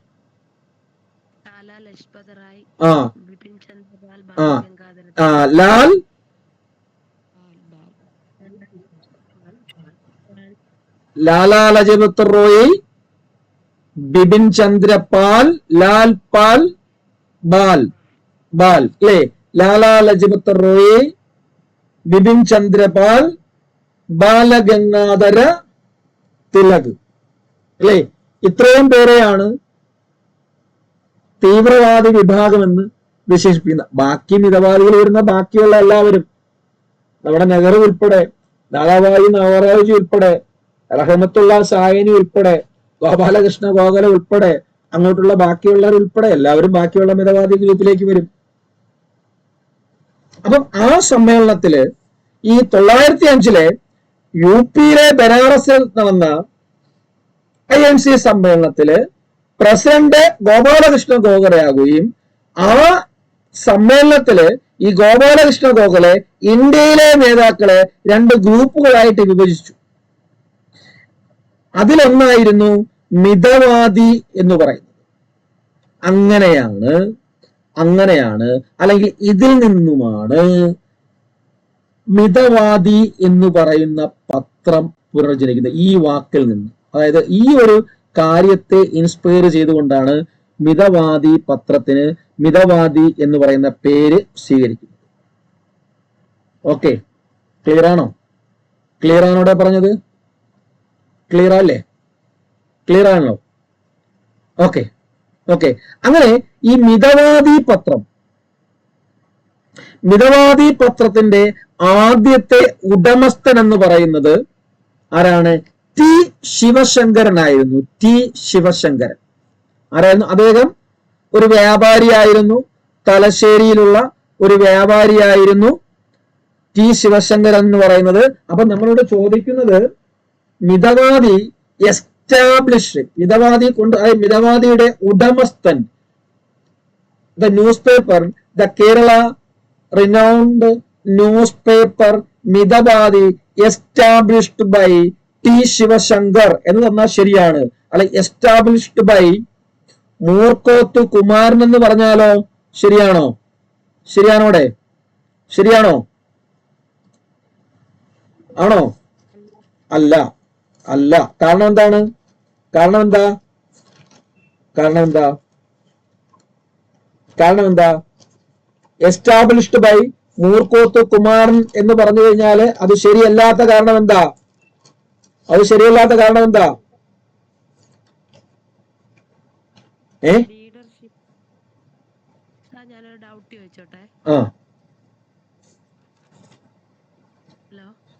ചോദിച്ചോ. ഈ മിതവാദിയും തീവ്രവാദിയായിട്ട് തിരിഞ്ഞത് സൂററ്റ് സ്പ്ലിറ്റിലല്ലേ 1907? എന്താണ് മിതവാദി തീവ്രവാദിയായിട്ട് തിരിയുന്നത് സൂററ്റ് സ്പ്ലിറ്റ് അല്ലേ? അത് തിരിയുന്നതാണ്. തിരിയുന്നതിനെയാണ് നമ്മൾ സൂററ്റ് സ്പ്ലിറ്റ് എന്ന് പറയുന്നത്. ഇവിടെ തിരിഞ്ഞെന്നല്ലല്ലോ പറഞ്ഞത്. തീവ്രവാദി അപ്പൊ 5 തീരുമാനിച്ചോ? 5 ഇവരെ രണ്ടുപേരെയും അങ്ങനെ വിശേഷിപ്പിച്ചു. ആര്? ഗോഖലെ, മിതവാദി, തീവ്രവാദി. ഗോപാലകൃഷ്ണ ഗോഖലെ 1905 സമ്മേളനത്തില് ഇന്ത്യൻ നേതാക്കളെ മിതവാദി എന്നും തീവ്രവാദി എന്നും വിശേഷിപ്പിച്ചു. 1907 ഗുജറാത്തിലെ സൂററ്റ് സമ്മേളനത്തില് റാഷ്ബിഹാരി ഘോഷ് പ്രസിഡന്റ് ആയിരുന്ന സമയത്താണ് മിതവാദികളും തീവ്രവാദികളും തമ്മിൽ അടിയുണ്ടായിട്ട് തമ്മിൽ വിഭജിക്കപ്പെടുന്നത്. അതിനാണ് നമ്മൾ സൂററ്റ് പ്ലോട്ട് എന്ന് പറയുന്നത്. മനസ്സിലായില്ലേ? തൊട്ടടുത്ത വർഷവും 1908 നമ്മുടെ ദക്ഷിണേന്ത്യയിലാണ് സമ്മേളനം നടക്കുന്നത്, മദ്രാസിൽ വെച്ചിട്ട്. അതും റാഷ്ബിഹാരി ഘോഷ് തന്നെയായിരുന്നു പ്രസിഡന്റ് ആവുന്നത്. അവിടെയാണ് കോൺഗ്രസിനൊരു ഭരണഘടന ഉണ്ടാക്കുന്നത്. ഓക്കെ. അതിനുശേഷം നേരെ 9 പോകുന്നു. 9 ലാഹോറിലേക്ക് പോകുന്നു. മദൻ മോഹൻ മാളവ്യ, മിന്റോ മോർലി ഭരണപരിഷ്കാരം അല്ലേ? 1911 തിരിച്ച് വീണ്ടും ലാഹോറിൽ നിന്ന് കൊൽക്കത്തയിലേക്ക് വരുന്നു. ബി എൻ ധർ ജനഗണമന ആദ്യമായിട്ട് ആലപിച്ച സമ്മേളനം എന്ന് പറയുന്നത് അല്ലേ? സരളാദേവി ചൗധറാണി എന്ന് പറയുന്നത്. ചൗധറാണി 1911. 12 വരുമ്പോഴത്തേക്ക് ബീഹാർ ബങ്കിപ്പൂർ, RS മറ്റേ ആരാന്ന് പറയാൻ മധോൽക്കർ, RN മധോൽക്കർ. അത് തന്നെയാണ്. അതായത് ആ സമ്മേളനത്തിന്റെ പ്രത്യേകതയുണ്ട്, ബങ്കിപ്പൂർ സമ്മേളനത്തിന്റെ പ്രത്യേകതയുണ്ട്. നമ്മുടെ ആദ്യത്തെ പ്രധാനമന്ത്രിയായിരുന്ന ജവഹർലാൽ നെഹ്റു പങ്കെടുത്ത ആദ്യത്തെ ഇന്റർനാഷണൽ കോൺഗ്രസ് സമ്മേളനമാണ് എന്ന് പറയുന്നത് ബങ്കിപ്പൂർ. അതിനുശേഷം മജുന്ദൂർ ഉത്തർപ്രദേശില് 1916 ലക്നൌവിൽ നടക്കുന്നു. ആ സമ്മേളനത്തിൽ അതുവരെ പറയാൻ വേണ്ടിയാണ് പറഞ്ഞത്. അങ്ങനെ 1916 ഉത്തർപ്രദേശിലെ ലക്നൌവിൽ വെച്ച് നടന്ന സമ്മേളനത്തിലാണ് AC മച്ചുംദാർ പ്രസിഡന്റായ സമ്മേളനത്തിലാണ് വീണ്ടും എന്ത് ചെയ്യുന്നത്? ഇവർ ഒരുമിക്കുന്നത്. ആര്? ഈ മിതവാദികളും തീവ്രവാദികളും ഒരുമിക്കുന്നത്. കാരണം ആ സമ്മേളനത്തിൽ ആര് വന്നു? അവിടെ ജവഹർലാൽ നെഹ്റുവിന്റെ കൂടെ ആര് വന്നു? അന്ന് ജവഹർലാൽ നെഹ്റു ഉണ്ട് ആ സമ്മേളനത്തില്. ഒരു പുതിയൊരു വ്യക്തി അവിടെ വരുന്നുണ്ട്. ആര്? സമ്മേളനത്തിൽ പങ്കെടുത്തൊന്നുമില്ല, അവിടെ വരുന്നുണ്ട് ഒരാള്. ആരാണ് ആ വ്യക്തി?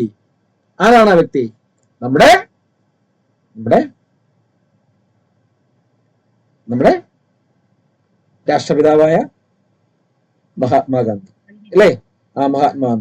ഗാന്ധിജി. അതായത് ആ ലക്നൗ 1916 ലക്നൗ ഉത്തർപ്രദേശ് നടന്ന ലക്നൗ സമ്മേളനത്തിലെ AC മജുംദാർ പ്രസിഡന്റ് ആയിരുന്ന സമ്മേളനത്തില് ആണ് ഈ ജവഹർലാൽ നെഹ്റുവും ഗാന്ധിജിയും തമ്മിൽ ആദ്യമായിട്ട് കണ്ടുമുട്ടുന്നത്.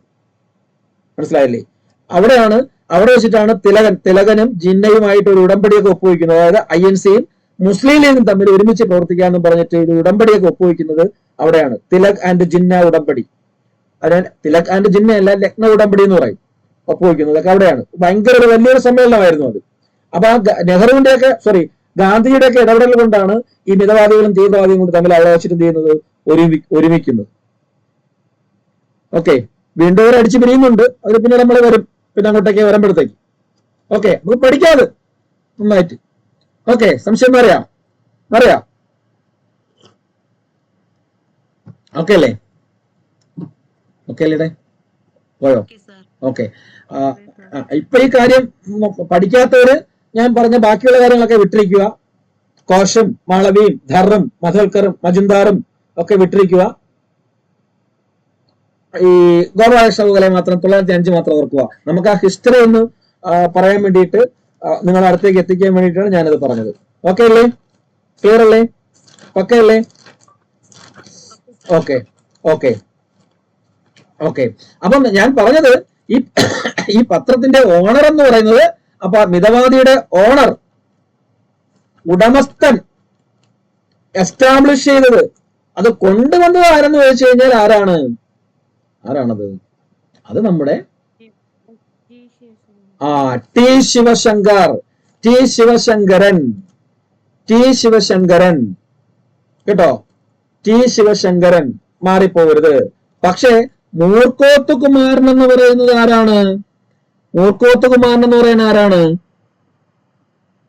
ആ പത്രം തുടങ്ങുമ്പോൾ ആ പത്രത്തിന്റെ ആദ്യത്തെ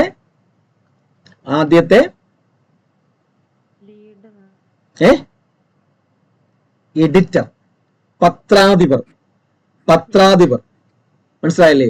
അതായത് ആ പോയിന്റ് നിങ്ങൾ ഞാൻ ഈ പറഞ്ഞുമായിട്ട് ബന്ധിപ്പിക്കേണ്ട, അത് വേറെയാണ്.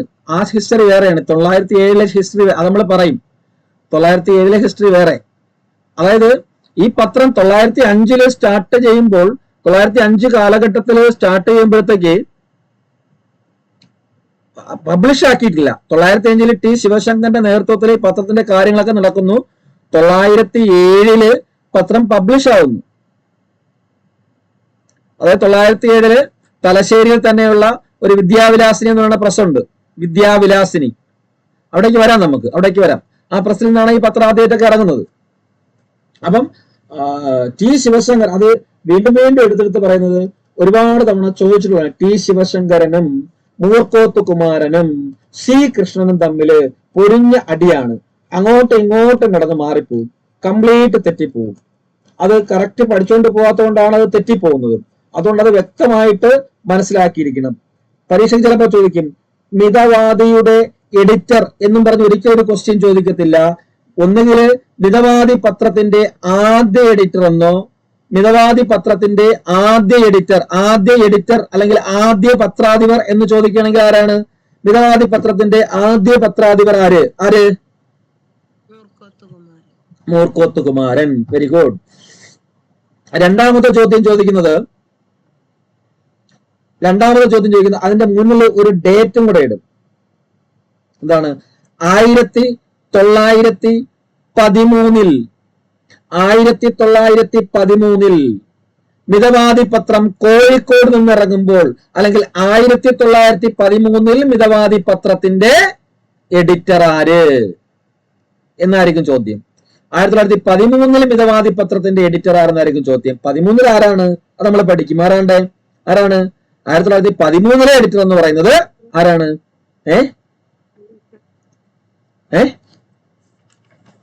ആര്?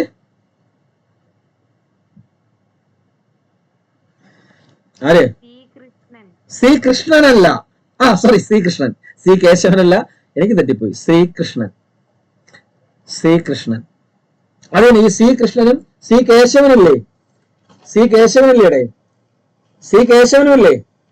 അതേപോലെ നവോത്ഥാന നായകനല്ലേ? സി കേശവനും നവോത്ഥാന നായകനല്ലയോ? ആണോ അല്ലയോ? കേട്ടിട്ടില്ലേ?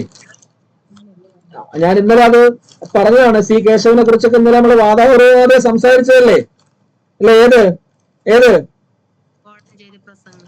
കോഴഞ്ചേരി പ്രസംഗവും അതുപോലെ തന്നെ എന്താ പാലിയ സത്യാഗ്രഹവും, അങ്ങനെ കുറെ കാര്യങ്ങൾ നമ്മൾ ഇന്നലെ ഡിസ്കസ് ചെയ്യുകയാണ്. സിംഹള സിംഹമെന്നും തിരുവിതാംകൂറിലെ കിരീടം വെക്കാത്ത രാജാവെന്ന് KC മാമമാപ്പിള വിശേഷിപ്പിച്ചുവെന്നും നിവർത്തന പ്രക്ഷോഭത്തിൽ പങ്കെടുത്തുവെന്നും PSC രൂപീകരണത്തിന് കാരണമായ സമരത്തിൽ നേതൃത്വം വഹിച്ച ആളാണെന്നും അങ്ങനെയുള്ള കുറെ കാര്യങ്ങൾ നമ്മൾ ഡിസ്കസ് ചെയ്യുന്നത്. അത് C കേശവൻ, ഇത് C കൃഷ്ണനാണ്. അപ്പൊ അതും അങ്ങോട്ടും ഇങ്ങോട്ടും മാറിപ്പോകും. C കൃഷ്ണനും C കേശവനും തമ്മിലും അങ്ങോട്ടും ഇങ്ങോട്ടും മാറിപ്പോകും.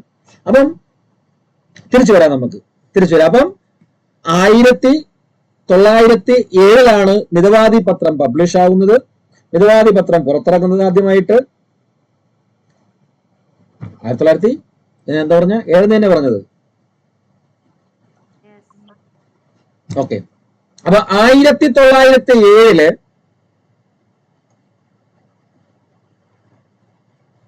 തലശ്ശേരിയിലെ വിദ്യാവിലാസം പ്രസിൽ നിന്ന് തലശ്ശേരി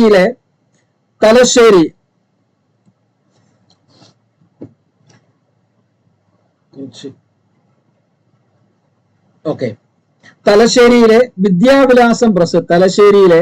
വിദ്യാവിലാസം പ്രസ്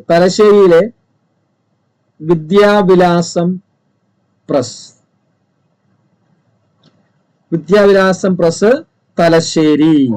ഇതോരോ വാക്കായിട്ട് ഓരോ വേർഡ്സ് ആയിട്ട് എഴുതിയിട്ടാൽ മതി, മറക്കത്തില്ല. അപ്പം 1907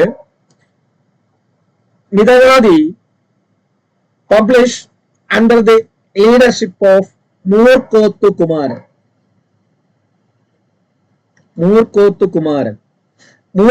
കുമാരനാണ് 1907 തലശ്ശേരിയിൽ നിന്ന് മിതവാദി എന്ന് പറയുന്ന പത്രം അച്ചടിച്ച് ഇറക്കുന്നത്. ഓക്കെ ക്ലിയർ ആയ? ആ ഹിസ്റ്ററി ക്ലിയർ ആയ? അപ്പൊ അതിന്റെ ഓണർ ഇറക്കുന്ന സമയത്ത് അതിന്റെ ഓണർ എന്ന് പറയുന്നത് ആരായിരുന്നു? ടി ശിവശങ്കറാണ്.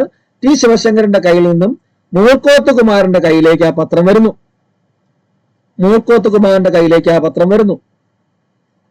ഓക്കെ. അങ്ങനെ 1907 മുതൽ 1913 വരെ ഈ പത്രത്തിന്റെ അവകാശി എന്ന് പറയുന്നത് മൂർക്കോത്ത് കുമാരനായിരുന്നു. 1913 ഇവിടെ എഴുതിയിട്ടുണ്ട്. 1913 എന്ത് ചെയ്യുന്നു? മൂർക്കോത്ത് കുമാരന്റെ കയ്യിൽ നിന്നും ആ പത്രം ആര് വാങ്ങിക്കുന്നു? സി കൃഷ്ണൻ സ്വന്തമാക്കും. അങ്ങനെ 1913 മൂർക്കോത്ത് കുമാരന്റെ കയ്യിൽ നിന്നും സി കൃഷ്ണൻ ഈ പത്രം വാങ്ങിക്കുകയും, സി കൃഷ്ണൻ കോഴിക്കോട്ടുകാരനാണ്, അദ്ദേഹം കോഴിക്കോടേക്ക് കൊണ്ടുവരികയും ഇതൊരു മാസികയായി, ഒരു മലയാള മാസികയായി കോഴിക്കോട് നിന്ന് പ്രസിദ്ധീകരണം ആരംഭിച്ചു. ഒരു മലയാളം മാസിക. അതായത് C Kesavan in 1930 Moorkoth Kumaran left the Midavadi. C. Krishnan took over the leadership. Then C. Krishnan republished the Midavadi it as a magazine named as മിതവാദിയുടെ വക. മറന്നു പോകരുത്. എന്താണ്ട്? മിതവാദിയുടെ വക.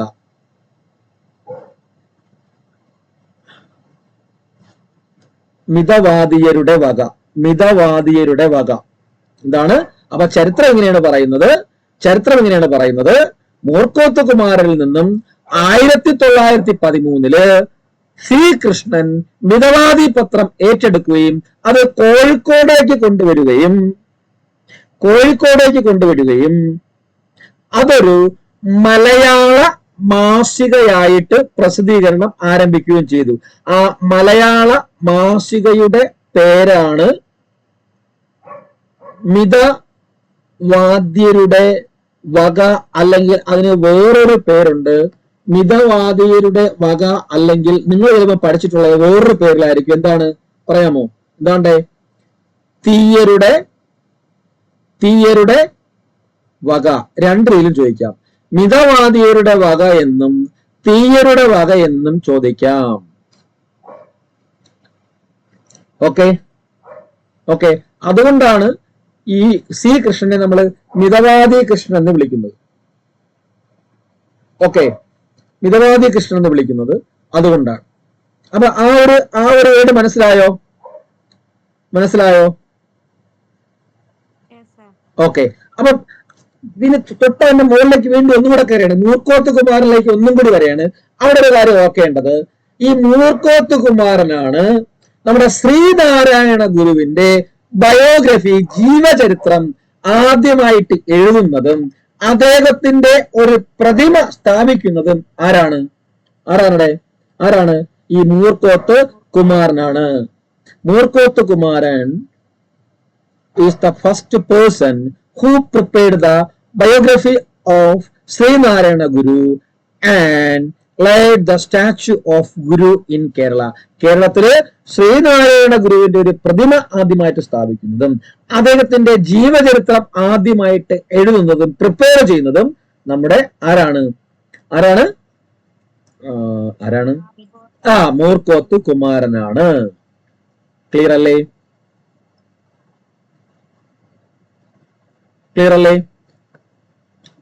ഓക്കെ അല്ലേ? പിന്നെ ഈ കാര്യം ഞാനിപ്പോ നമ്മൾ പറഞ്ഞ കാര്യമാണ് ഞാനിവിടെ എഴുതിയിരിക്കുന്നത്. എന്താണ്? It got its name when Gokhale announced nation rulers, അതായത് British, as the terrorist at the Congress session 1905. നമ്മൾ പറഞ്ഞ കാര്യമാണ്. 1905 ബനാറസ് സമ്മേളനത്തില്, INC ബനാറസ് സമ്മേളനത്തില് തീവ്രവാദി വന്ന ഗ്രൂപ്പായിട്ട് മിതവാദി, തീവ്രവാദി എന്നുള്ള വിശേഷണം ഉണ്ടായി. അങ്ങനെ ആ മിതവാദിയിൽ നിന്നാണ് ഈ മിതവാദിയുടെ ജനനം എന്ന് പറയുന്നത്. ആ ഒരു കാര്യം എഴുതിയിരിക്കുന്നത്. അത് നമുക്ക് മനസ്സിലായെന്ന് കരുതുന്നു. ഓക്കെ അല്ലേ? പക്കയാണോ? ഓക്കെ. അപ്പൊ അതുകൊണ്ട് തന്നെയാണ് ഈ ശ്രീകൃഷ്ണന്റെ മിതവാദിയരുടെ വക അല്ലെങ്കിൽ തീയരുടെ വക എന്ന് അറിയപ്പെടുന്ന ആ മാസികയായിട്ട് അദ്ദേഹം പ്രസിദ്ധീകരണം ആരംഭിച്ച ആ മിതവാദി പത്രത്തിനെ നമ്മൾ വിളിക്കുന്നത് ബൈബിൾ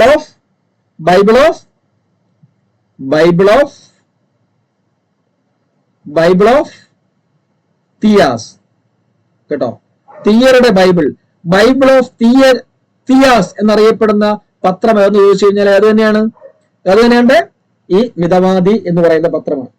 അല്ലെങ്കിൽ Bible of depressed class, Bible of Thiyyas എന്നോ ബൈബിൾ ഓഫ് ഡിപ്രസ്ഡ് ക്ലാസ് എന്നോ ഒക്കെ ചോദിച്ചു കഴിഞ്ഞാൽ ബൈബിൾ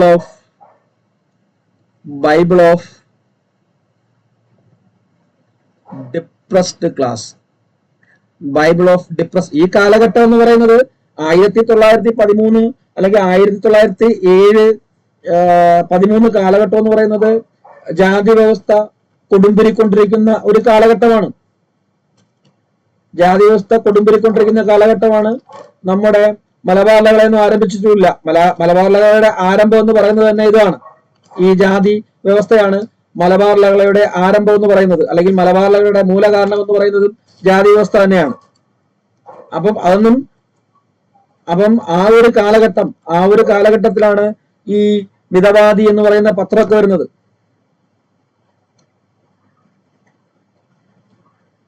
ഗുരുവൊക്കെ ഉണ്ട്, ശ്രീനാരായണ ഗുരു ആ സമയത്തുണ്ട്. ശ്രീനാരായണ മരിക്കുന്നത് 1928 72-ാമത്തെ വയസ്സിൽ ശ്രീനാരായണ ഗുരു മരിക്കുന്നത്. അപ്പൊ ആ കാലഘട്ടത്തിലൊക്കെ, ഈ ഒരു 13 കാലഘട്ടത്തിലൊക്കെ തീയർക്ക് അല്ലെങ്കിൽ താഴ്ന്ന ഡിപ്രസ്ഡ് ക്ലാസ്സുള്ളവർക്ക്, താഴ്ന്ന ജാതിയിൽപ്പെട്ടവർക്ക് മേൽമുണ്ടെടുക്കാനുള്ള അവകാശം നിഷേധിക്കപ്പെട്ടിരുന്ന കാലഘട്ടമായിരുന്നു അല്ലേ? ഇപ്പൊ നമ്മൾ എന്ത് ചെയ്യുന്നു? ഒരു വിമർശനമായിട്ടല്ല, തമാശയായിട്ട് മറന്നുപോയിരിക്കാൻ വേണ്ടിയൊക്കെ പറയുന്നതാണ്. ഇപ്പൊ നമ്മൾ എന്താ ചെയ്യുന്നത്? ഇപ്പൊ നിങ്ങൾ പത്രത്തിലും TV-യിലും ഒക്കെ ഇപ്പൊ ഒരു 5-6 ദിവസം കൊണ്ട് കാണുന്നില്ല. ഇപ്പൊ എന്തുവാടേ? ഈ സമരത്തിന് ഓപ്പോസിറ്റ് ചെയ്യാൻ പോവാണല്ലേ?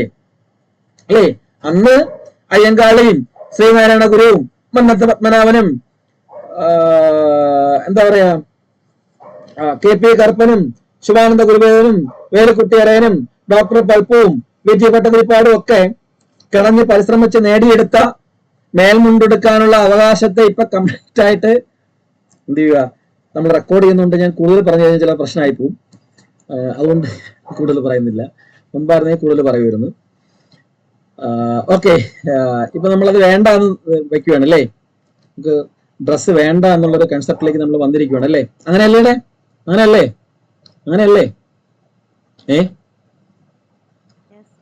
മേൽമുണ്ട് വേണ്ട എന്നുള്ള ഒരു കൺസെപ്റ്റിലേക്ക് വന്നിരിക്കുകയാണ്. അതായത് പഴയകാലം തിരിച്ചു വന്ന് വീണ്ടും പുതിയ കാലത്തിലേക്ക് പോയാണ്. ആദ്യം ബെൽ ബോട്ടം പാന്റും കൈ ഈ സ്ത്രീകളുടെ ബ്ലൗസ് ഒക്കെ ഉണ്ടെങ്കിൽ എന്റെ ഫുൾ കൈ ബ്ലൗസ് ഒക്കെ ആയിരുന്നില്ലേ അല്ലേ? ആ ഒരു കാലഘട്ടമല്ലേ ഇരുന്നു അവിടെ? വലിയ ചുരിദാറൊക്കെ ഇട്ട് ഷോളൊക്കെ ഇങ്ങനെ കഴുത്തിലൂടെ ഒരു സൈഡ് വരെ ഇട്ട് നടക്കുന്ന പെൺകുട്ടികളുടെ ഒരു കാലഘട്ടം ഉണ്ടായിരുന്നു അല്ലേ? ഫുൾ കൈ ചുരിദാർ, ഫുൾ കൈ ബ്ലൗസ് ഒക്കെ ആയിരുന്നു. ഇപ്പൊ അതെല്ലാം മുകളിലോട്ട് കയറി കയറി കയറി കയറി എന്തില്ല എന്തില്ല എന്തില്ല കൈയില്ല, കൈയില്ലേ ഇല്ല, ചുരിദാറിനും ഇല്ല, ബ്ലൗസിനും ഇല്ല. പിന്നെ പണ്ട് കാലത്ത് പെൺകുട്ടികള്, എന്റെ കുട്ടിക്കാലത്ത് അമ്മയൊക്കെ ഷർട്ടൊക്കെ ഇടുമായിരുന്നു. ഷർട്ട് അല്ലെങ്കിൽ പണ്ട് കാലങ്ങളിലൊക്കെ സ്കൂളിലൊക്കെ പോകുന്നത് ഷർട്ടായിരുന്നു അല്ലേ? പെൺകുട്ടികൾ ഷർട്ടും മറ്റേ സ്കർട്ട് ഇടത്തില്ലായിരുന്നു, പാവാടയും നീളമുള്ള പാവാടയും ഷർട്ടും ഒക്കെ അല്ലേ ഇടുമായിരുന്നു. അതിപ്പോ ഞാൻ ഞെട്ടിപ്പോയി. ഞാൻ അധികം ഒന്നും ഈ സമയം കിട്ടാത്തതുകൊണ്ട് അധികമൊന്നും പോകത്തില്ല. പോകുന്നെങ്കിൽ ചിലപ്പോൾ ദൂരോട്ട് എവിടെയൊക്കെ ചിലപ്പോൾ കുറച്ച് പോകുന്നത്. അപ്പൊ ഈ ഇടയ്ക്ക് അടുത്ത ഈ ട്രിവാൻഡ്രം മ്യൂസിയത്തിലൊന്ന് പോയി, ജസ്റ്റ് ഒരു കുഞ്ഞിനെ കൊണ്ട് ജസ്റ്റ് ഒന്ന് പോയതാ. ഞെട്ടിപ്പോയി. കാരണം ഇപ്പൊ പണ്ട് കുട്ടികൾക്ക് ഈ സ്റ്റൊമക്ക് കാണിക്കാൻ ഭയങ്കര ബുദ്ധിമുട്ടായിരുന്നു അല്ലേ? അറപ്പായിരുന്നു അല്ലേ? വയറ് കാണിക്കുക എന്ന് പറയുന്നത് ഇല്ലേ? ഇപ്പൊ ഉള്ള ആ ഡ്രസ്സിന് എന്താ പറയുന്നത്? ഇപ്പൊ ഉള്ള കംപ്ലീറ്റ് ഡ്രസ്സും അതല്ലേ അല്ലേ? എന്താണ് പറയുന്നതിന്? എന്താണ്? ആ കംപ്ലീറ്റ്. ആ മോളൻ പറയാണ്. ഞാൻ നേരത്തെ മറ്റേ LP UPക്കാർക്ക് ഇന്റർവ്യൂ എടുത്തപ്പോ പറഞ്ഞായിരുന്നു, നമ്മുടെ സോഷ്യൽ വൽക്കരണം, നമ്മുടെ ബന്ധൂരയുടെ അനുകരണത്തിലൂടെയുള്ള പഠനം എന്നാണല്ലോ ബന്ധൂര പറയുന്നത്. മോളൻ എന്താ ചോദിക്കുന്നുണ്ട്, എനിക്കും അതുള്ള ഉടുപ്പ് വാങ്ങി തരുമെന്നുള്ളത്. മനസ്സിലായില്ലേ? വയറ് കാണുന്ന ഉടുപ്പ് വേണമെന്ന്. മനസ്സിലായി? അനുകരണം ഇല്ല. ഇപ്പൊ ഫുള്ള് കുട്ടികളെല്ലാം, ഞാൻ വിമർശിക്കുന്നതല്ല, എല്ലാവരും അത് തന്നെ. പണ്ട് നമ്മളൊക്കെ പഠിച്ചിരുന്ന കാലത്ത് അങ്ങനെ ഒരു സംവിധാനമേ ഇല്ല ഇല്ല. ഇപ്പൊ ഫുള്ള് കുട്ടികളും അത് തന്നെയാണ്. ക്രോപ്പ് ടോപ്പ് അല്ലേ? Crop top. ഓക്കെ പോട്ടെ. ക്രോപ്പ് ടോപ്പും ജീൻസും അല്ലേ? ഓക്കെ. അപ്പൊ നമ്മൾ അതിനൊക്കെ വേണ്ടി കിണഞ്ഞ് പരിശ്രമിച്ച് നേടിയെടുത്ത അവകാശങ്ങളാണ് ഇപ്പൊ തിരിച്ചു മാറ്റിക്കൊണ്ടിരിക്കുന്നത്. പോട്ടെ, തിരിച്ചു വരാം. നമ്മൾ ഈ കാര്യങ്ങൾ പിടികിട്ടിയോ? ഞാൻ പറഞ്ഞത് ഓർഡറിൽ മനസ്സിലായോ? ഞാൻ പറഞ്ഞത് ഈ പറഞ്ഞ കാര്യങ്ങള് ഓക്കെ അല്ലേ? ഡേറ്റ് മറക്കൂ. 905 ബനാറസ്, ഉത്തർപ്രദേശ്, ഗോപാലകൃഷ്ണ ഗോഖലെ മിതവാദി തീവ്രവാദി. ആ മിതവാദിയിൽ നിന്ന് മിതവാദി പത്രം ആദ്യം T ശിവശങ്കരൻ, പിന്നെ 907 അത് പബ്ലിഷ് ആകുന്നു. എവിടത്തെ പത്രത്തിൽ നിന്ന്? എവിടത്തെ പ്രസിൽ നിന്ന്? വിദ്യാവിലാസം പ്രസിൽ നിന്ന്. ആ മൂർക്കോത്ത് കുമാരനാണ് ആദ്യത്തെ എഡിറ്റർ എന്ന് പറയുന്ന പത്രാധിപർ എന്ന് പറയുന്നത്. അദ്ദേഹമാണ് ശ്രീനാരായണ ഗുരുവിനെ കുറിച്ചുള്ള ആധ്യാത്മകതയും ജീവചരിത്രവും സ്റ്റാച്യു ഒക്കെ കേരളത്തിൽ പ്രതിഷ്ഠിക്കുന്നതും. പിന്നെ അതുപോലെ തന്നെയാണ് 13 ആകുമ്പോഴത്തേക്ക് ഈ പത്രത്തെ സി കൃഷ്ണൻ കോഴിക്കോടേക്ക് കൊണ്ടുവരുന്നു. കോഴിക്കോടെ കൊണ്ടുവന്നിട്ട് അതൊരു മാസികയായിട്ട് മാറ്റുന്നു. മിതവാദിയുടെ വക എന്നുള്ള പേരില്, അല്ലെങ്കിൽ തീയരുടെ വക എന്നുള്ള പേരിലേക്ക് ഒരു മാസികയായിട്ട് മാറ്റുന്നു. അതിനുശേഷം അതുകൊണ്ടാണ് ഇതിനെ നമ്മൾ Bible of Thiyyas, Bible of depressed class എന്നൊക്കെ അറിയപ്പെടുന്നത്. അതിനുശേഷം അതിരല്ലേ പറഞ്ഞോളൂ, അത്രയല്ലേ ഞാൻ പറഞ്ഞോളൂ. വേറെ എന്തെങ്കിലും പറഞ്ഞോ? അവിടെ എത്തിയല്ലേ അല്ലെ? ഇപ്പൊ പഠിക്കാൻ എളുപ്പമുണ്ടോ തോന്നില്ലേ? ഇപ്പൊ പഠിച്ചോ തോന്നില്ലേ നിങ്ങള്? പക്ഷെ 2 ദിവസം നിങ്ങളത് വായിക്കാതിരുന്നു കഴിഞ്ഞാല് ഒന്നും കിട്ടത്തില്ല. ഒരു സാധനവും കിട്ടത്തില്ല. മനസ്സിലായല്ലേ? ഒരു സാധനവും നിങ്ങൾക്ക് കിട്ടത്തില്ല. പിന്നെ കിട്ടുമ്പോഴത്തേക്ക്, അല്ലെങ്കിൽ പഠിക്കുമ്പോൾ ഇങ്ങനെ കണക്ട് ചെയ്ത് എഴുതി വെച്ച് ചെറിയ പോയിന്റ് ആയിട്ട് എഴുതി വെച്ച് തന്നെ പഠിക്കണം. ഒരു 3 ദിവസം കഴിയുമ്പോൾ വീണ്ടും എടുത്ത് നോക്കണം, മറക്കത്തില്ല. ഫുൾ മാർക്ക് ഞാൻ നിങ്ങൾക്ക് ഗ്യാരണ്ടി തരുവാണ്. 15+ മാർക്ക് നിങ്ങൾ ജനറൽ സബ്ജക്റ്റിന് വാങ്ങിയിരിക്കും. സൈക്കോളജിയുടെ കാര്യം ഞാൻ പറയുന്നില്ല, കാരണം സൈക്കോളജി നിങ്ങൾ എത്ര പഠിപ്പിച്ചു കഴിഞ്ഞാലും നിങ്ങൾ തെറ്റിക്കും, അല്ലെങ്കിൽ എഴുതത്തില്ല. ക്വസ്റ്റ്യൻ കാണുമ്പോഴത്തേക്ക് എങ്ങനെ പഠിപ്പിച്ചാലും ഒരുവിധപ്പെട്ടവർ എഴുതും, ചില എഴുതാറില്ല. ഒരു 15+ മാർക്ക് നിങ്ങൾക്ക് ഞാൻ ഓഫർ ചെയ്യാണ്. ഒരു 2-3 ക്വസ്റ്റ്യൻ സൈക്കോളജി ചോദിച്ചാലായി. ഓക്കെ. അപ്പൊ നെക്സ്റ്റ് അടുത്ത പോയിന്റിലേക്ക് വന്നു കഴിഞ്ഞാല്, അടുത്ത സെക്ഷനിലേക്ക് വന്നു കഴിഞ്ഞാല്, അപ്പൊ ഇതിന്റെ കൂടെ നിങ്ങൾ ആരെയും കൂടി ഓർക്കണം. സി കൃഷ്ണൻ എന്ന് പറയുന്ന നവോത്ഥാന നായകനെയും കൂടി ഓർക്കണം. തീയർക്ക് വേണ്ടി അക്ഷീണം പ്രയത്നിച്ച ഒരു വ്യക്തി കൂടിയാണ് ആരെന്ന് പറയുന്നത് സി കൃഷ്ണൻ എന്ന് പറയുന്നത്. അപ്പൊ ഈ മിതവാദി കൃഷ്ണന്റെ ഈ മിതവാദി പത്രം തീയറുടെ ബൈബിൾ എന്നും, അല്ലെങ്കിൽ അധസ്ഥിതരുടെ, അതാണ് ബൈബിൾ ഓഫ് ഡിപ്രസ്ഡ് ക്ലാസ്, അധസ്ഥിതരുടെ ബൈബിൾ ഓഫ് തിയാസ്, തീയറുടെ Bible, Bible of depressed was, അധസ്ഥിതരുടെ ബൈബിൾ എന്ന് വിശേഷിപ്പിക്കട്ടു. ഓക്കെ, അതുപോലെ തന്നെ നമ്മുടെ മഹാകവി കുമാരനാശാന്റെ വീണപൂവ് ഹാ പുഷ്പമേ അധിക തുങ്കപദത്തിലെത്ര ശോഭിച്ചിരുന്നു രാജ്ഞി കണക്കയെ നീ എന്നും പറഞ്ഞു തുടങ്ങുന്ന വീണപൂവ് ആദ്യമായിട്ട് പബ്ലിഷ് ചെയ്യുന്ന പത്രം, മാസിക എന്ന് ചോദിച്ചു കഴിഞ്ഞാൽ ഏതാണ്? മിതവാദിയാണ്. മിതവാദിയാണ്, മറന്നു പോകരുത്. ഇനി ഒരിക്കലും മറക്കരുത്. വേറൊരു പത്രവും എഴുതി വെക്കരുത്. കാരണം നിങ്ങൾക്ക് തെറ്റിപ്പോകാനുള്ള കാരണമുണ്ട്. നമ്മള് മലബാർ ലഹള പഠിക്കുമ്പോൾ അവിടെ കുമാരനാശാനെ പഠിക്കുന്നുണ്ട് അല്ലെ? അവിടെ കുമാരനാശാന് വേറെ ഒന്ന് രണ്ട് കവികളെ നമ്മൾ പഠിക്കുന്നുണ്ട്. അവിടെ കുമാരനാശാൻ എന്ന് പറയുമ്പോഴത്തേക്ക് ഏതാണ്? അവിടെ കുമാരനാശാൻ എന്ന് പറയുമ്പോഴത്തേക്ക് ഏതാണ്ട് ഏത് കവിതയാണ് വരുന്നത്? ഏത് കവിതയാണ്? ദുരവസ്ഥയാണ്.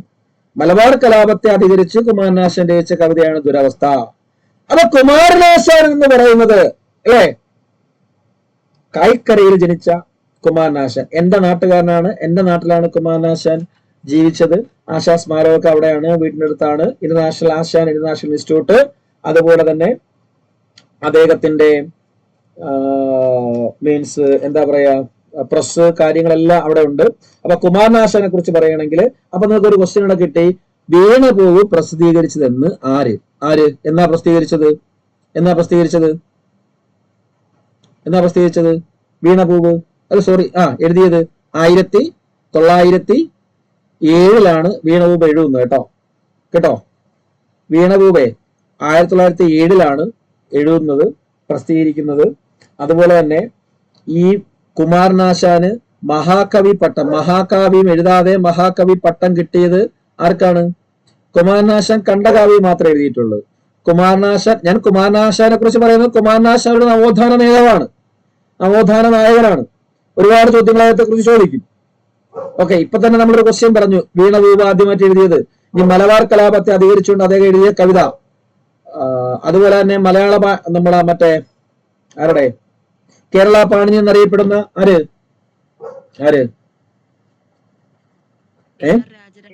AR രാജരാജവർമ്മയുടെ മരണത്തിൽ ദുഃഖിതനായിട്ട് അദ്ദേഹം എഴുതിയ കവിതയുണ്ട്. ഏതാണ്? പ്രരോദനം. അപ്പൊ അതൊക്കെ ക്വസ്റ്റ്യൻസ് എപ്പോഴും പരിശോധിച്ച് ചോദിക്കുന്നത്. അപ്പം ഈ മഹാകവി എഴുതാതെ മഹാകവി പട്ടം കൊടുക്കുന്നത് ആരാണ്? കുമാരനാശാന് മഹാകവി പട്ടം കൊടുക്കുന്നത് ആരാ? ഒരു സ്ഥാപനമാണ് കൊടുക്കുന്നത്, നമ്മുടെ മദ്രാസ് യൂണിവേഴ്സിറ്റിയാണ് കുമാരനാശാന് മഹാകവി പട്ടം കൊടുക്കുന്നത്. 1922 കുമാരനാശാന് മഹാകവി പട്ടം കൊടുക്കുന്നത്. സ്നേഹഗായകൻ എന്നറിയപ്പെടുന്ന കവി, സ്നേഹഗായകൻ. വിപ്ലവത്തിന്റെ ശുക്രനക്ഷത്രം എന്ന് മിതവാദിയെ ശുക്രനക്ഷത്രം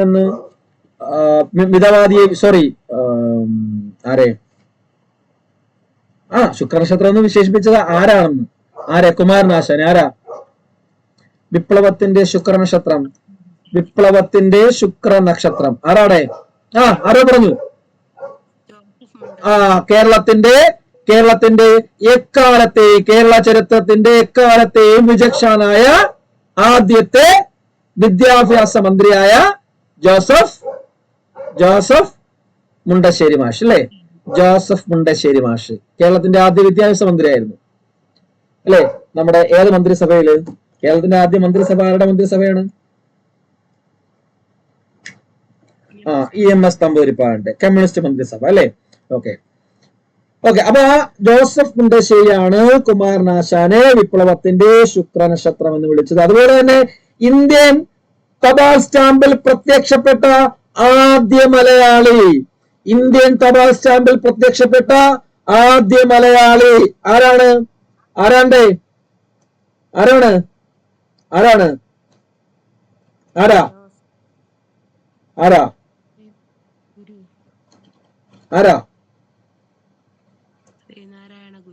ശ്രീനാരായണ ഗുരു. 5 രൂപ നാണയത്തിൽ പ്രത്യക്ഷപ്പെട്ട ആദ്യ മലയാളി ആരാ?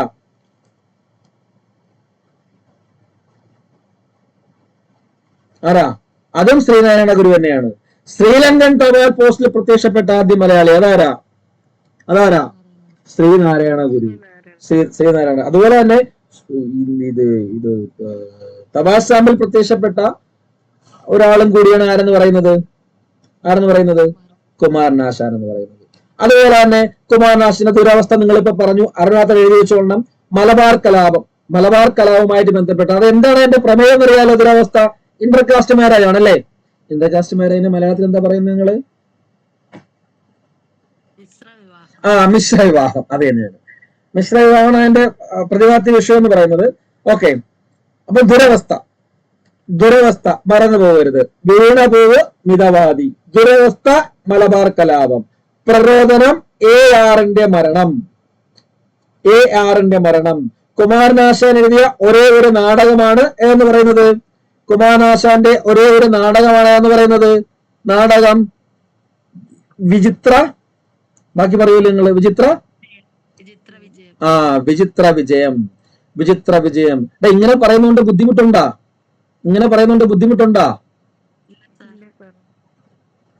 കാരണം എങ്കിലും നമുക്ക് എല്ലാം കണക്ട് ചെയ്യാൻ പറ്റും. എങ്ങനെ ചോദിച്ചാൽ എഴുതാൻ പറ്റും. അതുകൊണ്ടാണ് അങ്ങനെ പറയുന്നത്. അല്ലാതെ ഇത് മാത്രം പറഞ്ഞു പോയാൽ മതിയോ? അത് നിങ്ങൾക്ക് മനസ്സിൽ നിൽക്കത്തില്ല. പത്രം മാത്രമോ ആളിനെ മാത്രമോ പഠിച്ചു കഴിഞ്ഞാൽ ഒരിക്കലും മനസ്സിൽ കിട്ടത്തേ ഇല്ല. എല്ലാവരുമായിട്ട് ഇങ്ങനെ കൂട്ടിക്കിടക്ക് കഴിഞ്ഞാല് എവിടെന്നെങ്കിലുമൊക്കെ എന്തെങ്കിലുമൊക്കെ കിട്ടും. പിന്നെ 1924 ആശാൻ എന്ത് ചെയ്യുന്നു? പലനാട്ടില് റെഡീമർ ബോട്ടിൽ വെച്ചിട്ട് ഇത് എന്ത് ചെയ്യുന്നു? ബോട്ട് മുങ്ങി എന്ത് ചെയ്യുന്നു? മരണപ്പെടുന്നു അല്ലെ? ഇതാണ് ചുരുങ്ങിയ ഒരു ഇത്. പിന്നെ അതിന്റെ കുമാരനാശാന്റെ സ്മാരകം ഉള്ളത് എവിടെയാണ്? ഞാനിപ്പോ പറഞ്ഞ എവിടെയാണ്? തിരുവനന്തപുരം ജില്ലയിലെ നമ്മുടെ സ്ഥലം എന്ന് പറഞ്ഞു. എവിടെയാണ്? അയ്യോ, അത് ജനനം കായിക്കര. സ്മാരകം ഉള്ളത് തിരുവനന്തപുരം ജില്ലയിലെ തോന്നയ്ക്കൽ. നിങ്ങൾ മറ്റേ സിനിമയിലെങ്കിലും ആ പേര് കേട്ടിട്ടില്ലേ? തോന്നയ്ക്കൽ പഞ്ചായത്തിലെ ഓരോ വരിയും പറക്കിയിടുന്ന് പറഞ്ഞ് കേട്ടിട്ടില്ലേ? ആ തോന്നയ്ക്കൽ തന്നെ. പക്ഷെ തോന്നയ്ക്കൽ പഞ്ചായത്തില്ല. തോന്നയ്ക്കൽ എന്ന് പറയുന്നത് ഒരു വില്ലേജ് ആണ്. തോന്നയ്ക്കൽ 2 വില്ലേജ് ഉണ്ട്, കീഴ് തോന്നയ്ക്കൽ എന്നും മേൽ തോന്നയ്ക്കൽ എന്നും. ഞാൻ കീഴ് തോന്നയ്ക്കലിലാണുള്ളത്, എന്റെ സ്ഥലം എന്ന് പറയുന്നത്. അപ്പം ആ തോന്നയ്ക്കൽ നിങ്ങൾ NH വഴി ട്രിവാൻഡ്രത്തേക്ക് പോവുകയാണെങ്കിൽ, നാഷണൽ ഹൈവേ വഴി തിരുവനന്തപുരത്ത് പോവുകയാണെങ്കിൽ റോഡ് സൈഡിൽ തന്നെയാണ് വലിയ, അവിടെ നമ്മുടെ കാനായി കുഞ്ഞിരാമന്റെ വളരെ പ്രകമ്പനം കൊള്ളിച്ച, വിവാദങ്ങൾ ഉണ്ടാക്കിയ ഒരു ശില്പമുണ്ട്. അദ്ദേഹത്തിന്റെ എല്ലാ നായികമാരും കൂടെ ചേർന്നിട്ട് അല്ലേ? ലീല, മാതങ്കി, പിന്നെ മറ്റേ കരുണലാരാടെ അവരുടെ പേരെന്തുവാ? വാസവദത്ത അല്ലയോ? അല്ലയോടെ എല്ലാവരും കൂടെ ചേർത്തിട്ടുള്ള ഒരു പ്രതിമയുണ്ട് അവിടെ. വന്നിട്ടുണ്ടോ? ആരെങ്കിലും വന്നിട്ടുണ്ടോ? ക്ലാസ്സിൽ ഇപ്പോൾ ഉള്ളവല്ല ആരെങ്കിലും? ഇല്ലല്ലോ, വന്നിട്ടുണ്ടോ? Okay, very good. അതുപോലെ തന്നെ അവിടെയാണ് എന്നുള്ളത്. നമ്മള് ശ്രീനാരായണ ഗുരു പഠിക്കും. വിവേകോദയം പ്രസ് ഓർമ്മയുണ്ടോ? വിവേകോദയം പ്രസ് അതൊക്കെ തോന്നിക്കലാണുള്ളത്. വിവേകോദയം പ്രസ് ഒക്കെ ഉള്ളത് തോന്നിക്കലാണ്. അവിടെ വെച്ചിട്ടാണ് ഇത് അച്ചടിക്കുന്നതൊക്കെ. ഓക്കെ, അദ്ദേഹത്തിന്റെ ഈ രചനകളൊക്കെ, ഈ ചണ്ടാല വിഷുക്കിയും ദുരവസ്ഥയും വീണപൂവും അതിന്റെയൊക്കെ കയ്യെഴുത്ത് പ്രതികൾ ഈ ഇവിടെ വന്നു കഴിഞ്ഞാൽ കാണാൻ പറ്റും. ഗ്ലാസ് ഇട്ട് വെച്ചിട്ടുണ്ട്, കാണാൻ പറ്റും അത് എഴുതിയിരുന്നത്. ഓക്കെ, അപ്പൊ അതാണ് ആരെന്ന് പറയുന്നത്? മിതവാദി എന്ന് പറയുന്ന ശ്രീകൃഷ്ണൻ ഇതോടെ മിതവാദി പത്രം എന്ന് പറയുന്നത് ശ്രീകൃഷ്ണൻ എന്ന് പറയുന്നത് കുമാരനാശാൻ എന്ന് പറയുന്നത്. കുമാരനാശാന്റെ കാര്യം പറഞ്ഞതൊന്നുമില്ല. മഹാകവി പട്ടം മദ്രാസ് യൂണിവേഴ്സിറ്റി 922, വിപ്ലവത്തിന്റെ ശുക്രനക്ഷത്രം എന്ന് ജോസഫ് മുണ്ടശ്ശേരി തപാൽ സ്റ്റാമ്പിൽ പ്രത്യക്ഷപ്പെട്ടു. നാടകം വിചിത്ര വിജയം, ARന്റെ മരണത്തിൽ ദുഃഖിതയായി എഴുതിയ കവിതയാണ് എന്ന് പറയുന്നത് പ്രരോദനം. ഇതൊക്കെ നിങ്ങൾ ആദ്യമായിട്ട് കേൾക്കുന്നതായിരിക്കത്തില്ല, അതുകൊണ്ടാണ് അവനെ എഴുതാത്തത്. പ്രരോദനം എന്ന് പറയുന്നത്. പിന്നെ അതുപോലെ തന്നെ ദുരവസ്ഥ എന്ന് പറയുന്നത് എന്തുമായിട്ട് ബന്ധപ്പെട്ട് ദുരവസ്ഥ മലബാർ കലാപം എന്താണ് വിഷയം? പ്രതിപാദ്യ വിഷയം ഇന്റർകാസ്റ്റ് മാരേജ് ആണ്. ഇന്റർകാസ്റ്റ് മാരേജ് 924 അദ്ദേഹം റെഡീമർ ബോട്ടിൽ പലനാട്ടില് വെച്ചിട്ട് മരണപ്പെടുകയും ചെയ്യുന്നു. ഓക്കെ, ഇത്രയാണ് കുമാരനാശാനുമായിട്ട് ബന്ധപ്പെട്ട് അവിടെ വരുന്ന കാര്യങ്ങള്. ഇത് തീർന്നില്ല, ശ്രീകൃഷ്ണൻ തീർന്നില്ല. തിരിച്ചുള്ള ശ്രീകൃഷ്ണനിലേക്ക്. അപ്പൊ ശ്രീകൃഷ്ണൻ ഒക്കെ പ്രസിദ്ധീകരിച്ച് അധസ്ഥിതരുടെ ബൈബിൾ എന്നൊക്കെ വിശേഷിപ്പിച്ച് ഇങ്ങനെ ഇരിക്കുകയാണ്. അതുപോലെ തന്നെ 913 കഴിഞ്ഞു, 917 ആയപ്പോഴത്തേക്ക് ഇദ്ദേഹം ഈ പത്രത്തില്, അങ്ങനെയാണ് ഈ പത്രം നിർത്താനൊക്കെ കാരണമാകുന്നത്. 917 ഇദ്ദേഹം ഒരു കാര്യം അതിലെഴുതി, it is the first Malayalam news paper which gave support to Russian Revolution in 1907. അതായത് റഷ്യൻ വിപ്ലവത്തിന് ആദ്യമായിട്ട് പിന്തുണ പ്രഖ്യാപിച്ച മലയാളത്തിലെ പത്രമാണ് ഏതെന്ന് പറയുന്നത് മിതവാദി. എത്രയോ തവണ ചോദിച്ച ക്വസ്റ്റ്യനാണ്. റഷ്യൻ വിപ്ലവത്തിന് പിന്തുണ പ്രഖ്യാപിച്ച മലയാളത്തിലെ ആദ്യ പത്രം ഏതെന്ന് ചോദിച്ചു കഴിഞ്ഞാല് ഏതാണ്? സി കൃഷ്ണന്റെ മിതവാദിയാണ്. സി കൃഷ്ണന്റെ അല്ലെങ്കിൽ മിതവാദി പത്രമാണ്. ഓക്കെ, 17 കൃഷ്ണന്റെ പത്രമായി മാറി. ഇത് പഠിക്കുമ്പോൾ അങ്ങനെ അവിടെ ചിന്തിച്ചോണ്ടേ, മൂർക്കോത്ത് കുമാരന്റെ ഹിസ്റ്ററി അവിടെ വെച്ച് തീർത്തോളണം. മൂർക്കോത്ത് കുമാരന് എന്തെങ്കിലും ഹിസ്റ്ററി ഉണ്ടോ? ഇല്ലല്ലോ. അദ്ദേഹം പത്രം നടത്തിയെന്നപ്പോ എന്തെങ്കിലും ഹിസ്റ്ററി ഉണ്ടോടെ? ഇല്ലല്ലോ, ഇല്ല. ആ ഗോഖലയുടെ കേസ് മാത്രമേ ഉള്ളൂ, വേറൊന്നും അവിടെ ഇല്ല.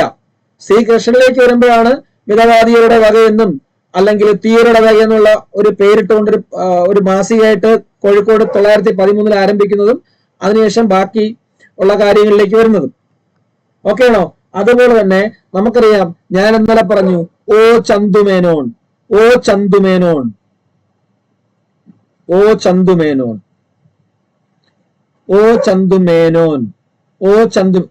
ചന്തുമേനോന്റെ ആത്മകഥ, ആത്മകഥയല്ല, ബയോഗ്രഫി ആത്മകഥയല്ലോ, എന്താണ്? ജീവിതചരിത്രം അല്ലേ? അല്ലേടെ? അപ്പൊ ഓ ചന്തുമേനോന്റെ ജീവചരിത്രം ആദ്യമായി പ്രസിദ്ധീകരിക്കുന്നതും ആരാണ്? അല്ല, ഏത് പത്രത്തിലാണ്? മിതവാദിയിലാണ്. പിന്നെ ഒരു 3 ക്വസ്റ്റ്യൻ, ഭയങ്കര റെലവന്റ് ആയിട്ടുള്ള 3 ക്വസ്റ്റ്യൻ സി കൃഷ്ണനെ പറ്റി പഠിച്ചു വെച്ചിരിക്കുക. അത്ര പഠിച്ചാൽ മതി, വേറെ ഒന്നും ശ്രീ കൃഷ്ണനെ പറ്റി ഇനി പഠിക്കാൻ നിങ്ങളുടെ കാര്യമില്ല. ശ്രീകൃഷ്ണനെ പറ്റിയോ മിതവാദിയെ പറ്റിയോ കുമാരനാശനെ പറ്റിയോ നോക്കേണ്ട കാര്യമില്ല. കുമാരനാശൻ വീണ്ടും വരും. നമ്മൾ ശ്രീനാരായണ ഗുരുവിലേക്ക് കടക്കുമ്പോഴത്തേക്ക് കുമാരനാശൻ വരും കേട്ടോ, വീണ്ടും വരും. അപ്പൊ അതൊന്നും കൂടെ കിട്ടും. ശ്രീകൃഷ്ണനെ കുറിച്ച് പഠിക്കുമ്പോഴത്തേക്ക് ഒന്നാമതായിട്ട് ഓർക്കേണ്ട മറ്റൊരു കാര്യം എന്ന് പറയുന്നത്, നമുക്കറിയാം കോഴിക്കോട് ജില്ലയിലെ റെയിൽവേ സ്റ്റേഷൻ അടുത്തുള്ള പാളയം എന്ന് പറയുന്ന സ്ഥലത്തുള്ള വളരെ പ്രശസ്തമായ ഒരു ക്ഷേത്രമുണ്ട്. കേരള ഹിസ്റ്ററി നമ്മൾ പഠിക്കുമ്പോൾ, കേരള ചരിത്രം പഠിക്കുമ്പോഴത്തേക്ക് നമ്മൾ പഠിക്കുന്ന ഒരു ക്ഷേത്രമുണ്ട്. ഏതാണ്ട് ഒരുപാട് ആചാരങ്ങളൊക്കെ നടന്നിരുന്ന ഒരു ക്ഷേത്രം. ഏതാണ് ആ ക്ഷേത്രം? വെരി ഗുഡ്, തളി ക്ഷേത്രം. സാമൂതിരിമാരുടെ അല്ലേ തളി ക്ഷേത്രം.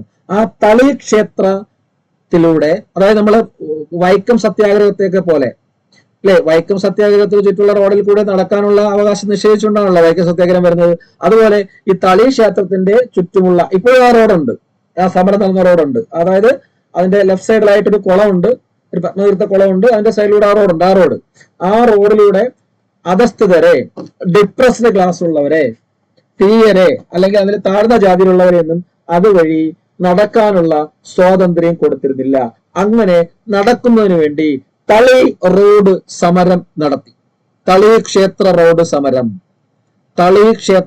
സമരം അല്ലെങ്കിൽ തളി റോഡ് സമരം. അതുകൊണ്ട് ഇദ്ദേഹത്തെ വിളിക്കും തളി റോഡ് സമരനായകൻ. തളി റോഡ് സമരനായകൻ എന്നറിയപ്പെടുന്നു ആരാണ്?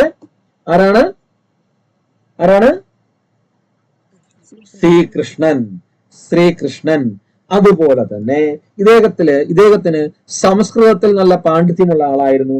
അതുകൊണ്ട് തന്നെ ഇദ്ദേഹം ഒരു സംസ്കൃത പാഠശാല സ്ഥാപിച്ചു കോഴിക്കോട്. ആ സംസ്കൃത പാഠശാലയുടെ പേരാണ് എന്തെന്ന് പറയുന്നത് ആർക്കും അറിയാമോ?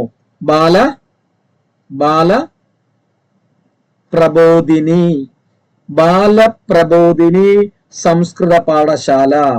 ബാലപ്രബോധിനി സംസ്കൃത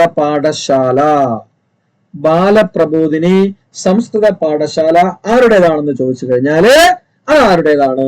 അത് തളി ക്ഷേത്ര സമരനായകനായ അല്ലെങ്കിൽ തളി റോഡ് സമരനായകനായ ആരുടേതാണ്? നമ്മുടെ ശ്രീകൃഷ്ണന്റേതാണ്.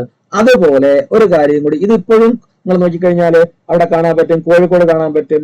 അതായത് മഹാബോധി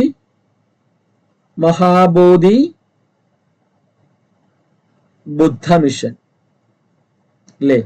മഹാബോധി ബുദ്ധ മിഷൻ പണ്ട് സ്ഥാപിച്ച ഇതേപോലൊരു സംഘടന അത് വളർന്ന് പന്തലിച്ച് വിരാജിച്ച് ഭീകരമായി മാറിയിട്ട് അതിനുശേഷം കുറെ വർഷങ്ങളായിട്ട് ജനങ്ങളുടെയും പൊതുജനങ്ങളുടെയും എല്ലാവരുടെയും എന്താ പറയുക ചീത്തയും വഴക്കും അഴിമതി ആരോപണവും ഒക്കെ നടന്നുകൊണ്ടിരിക്കുന്ന ഒരേ ഒരു സംഭവം മാത്രമല്ല. ഏതാണത്? ആർക്ക് പറയാം? കോഴിക്കോട് തന്നെയാണ്. കോഴിക്കോട് ബീച്ച് റോഡിന്റെ ബട്ട് റോഡ് എന്ന് പറയുന്ന സ്ഥലത്ത് ബീച്ച് റോഡിലാണ് ആ ബീച്ച്, മെയിൻ ബീച്ച് റോഡ്, നമ്മളെ കോഴിക്കോട് ആകാശവാണിയുടെ കുറച്ച് അപ്പുറത്തായിട്ടുള്ള സ്ഥലത്താണ് അതിന്റെ ഹെഡ് ഓഫീസ്. ആർക്ക് പറയാം അത്? എനിബഡി?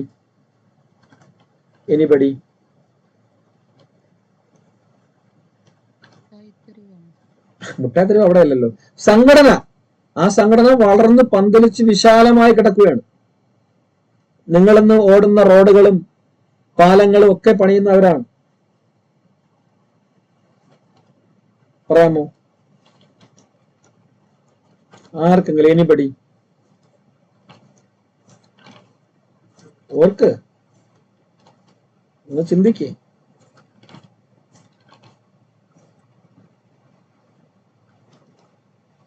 ഒന്ന് ചിന്തിക്കൂ.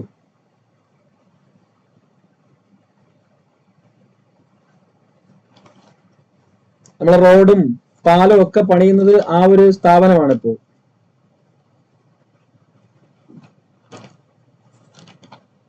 അതൊരു നവോത്ഥാന നായകൻ ആ സമുദായത്തിൽപ്പെട്ട ആൾക്കാരെ സംരക്ഷിക്കുന്നതിന് വേണ്ടി കൊണ്ടുവന്ന ഒരു സംവിധാനമായിരുന്നു.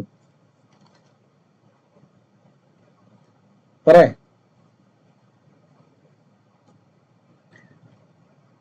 ഞാൻ ഒരു രണ്ടു ക്ലൂ തരാം. റയൻസൻസ് പഠിച്ചിട്ടുള്ളവരാണെങ്കിൽ രണ്ടു ക്ലൂ തരാം. ഓക്കെ, പറയട്ടെ, ക്ലൂ പറയട്ടെ.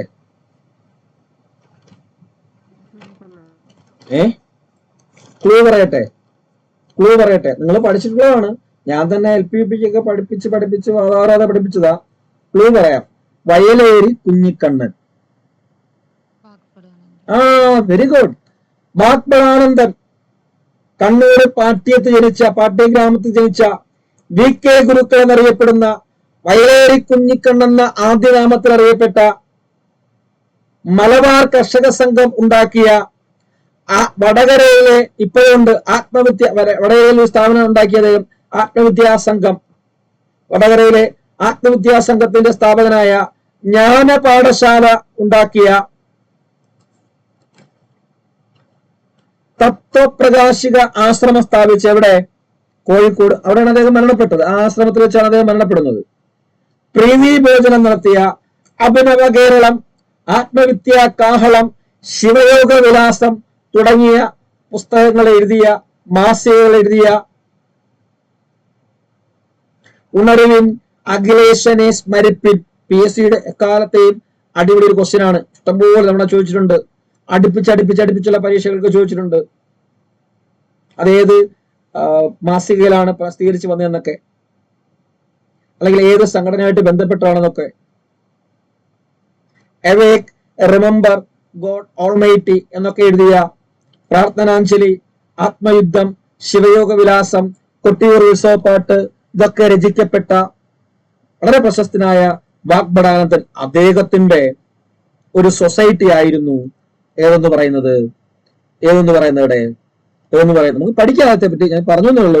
എന്ന് പറയുന്നത് ULCCS. നിങ്ങൾ റോഡിലൊക്കെ നോക്കിക്കഴിഞ്ഞാൽ, പാലങ്ങളൊക്കെ പണിയാൻ നോക്കിക്കഴിഞ്ഞാൽ അവിടെ ഇങ്ങനെ ബോർഡ് വെച്ചിരിക്കും, കണ്ടിട്ടുണ്ടായിരിക്കും.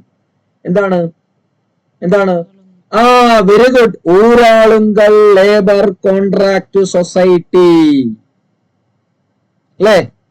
ഇവിടെ ULCS, Uralungal labour contract society. അത് ഊരാളുങ്കൽ ഐക്യ നാണയ സംഘം ആദ്യം ഉണ്ടാക്കുകയും അതിൽ നിന്ന് ഇങ്ങനെ ഒരു സംഘടനയായിട്ട് മാറുകയും ചെയ്യുന്നു. ഊരാളുങ്കൽ ലേബർ അത് ഭയങ്കര വളർന്ന് പന്തലിച്ച് ദൈവമായി ഒരുപാട് അഴിമതി ആരോപണമൊക്കെ നേരിടുന്ന ഒരു സ്ഥാപനമായിട്ട് മാറിയിരിക്കുകയാണ് Uralungal labour contract society. Okay, ഇനി നിങ്ങളത് മറക്കൂ. ഇനി മറക്കൂ ബാഗ്ബടാനന്ദന് ഊരാളുങ്കലും മറക്കൂ? ഇല്ല. ആ ഞാൻ ഈ സ്ഥലമൊക്കെ പറയുന്നത് മറക്കാതിരിക്കുന്നതിനാണ്. കോഴിക്കോട് ബീച്ച് എന്ന് അവിടെയാണ് സ്ഥലം. കാരണം ഞാനൊരു 3 വർഷം 4 വർഷം താമസിച്ചത് അതിന്റെ അടുത്താണ്, ചേർന്നിട്ടാണ് താമസിച്ചത്. അപ്പൊ അതുകൊണ്ടാണ് ഞാൻ പറഞ്ഞത്.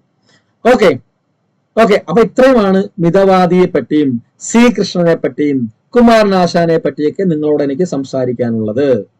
ഓക്കെ ആണോ? കൂടാതെ മൂർക്കോത്ത് കുമാരനെ കുറിച്ച് ക്ലിയർ. അപ്പൊ ആരാണ് ഗുരുവിന്റെ ജീവചരിത്രം ആദ്യമായിട്ട് എഴുതിയത്?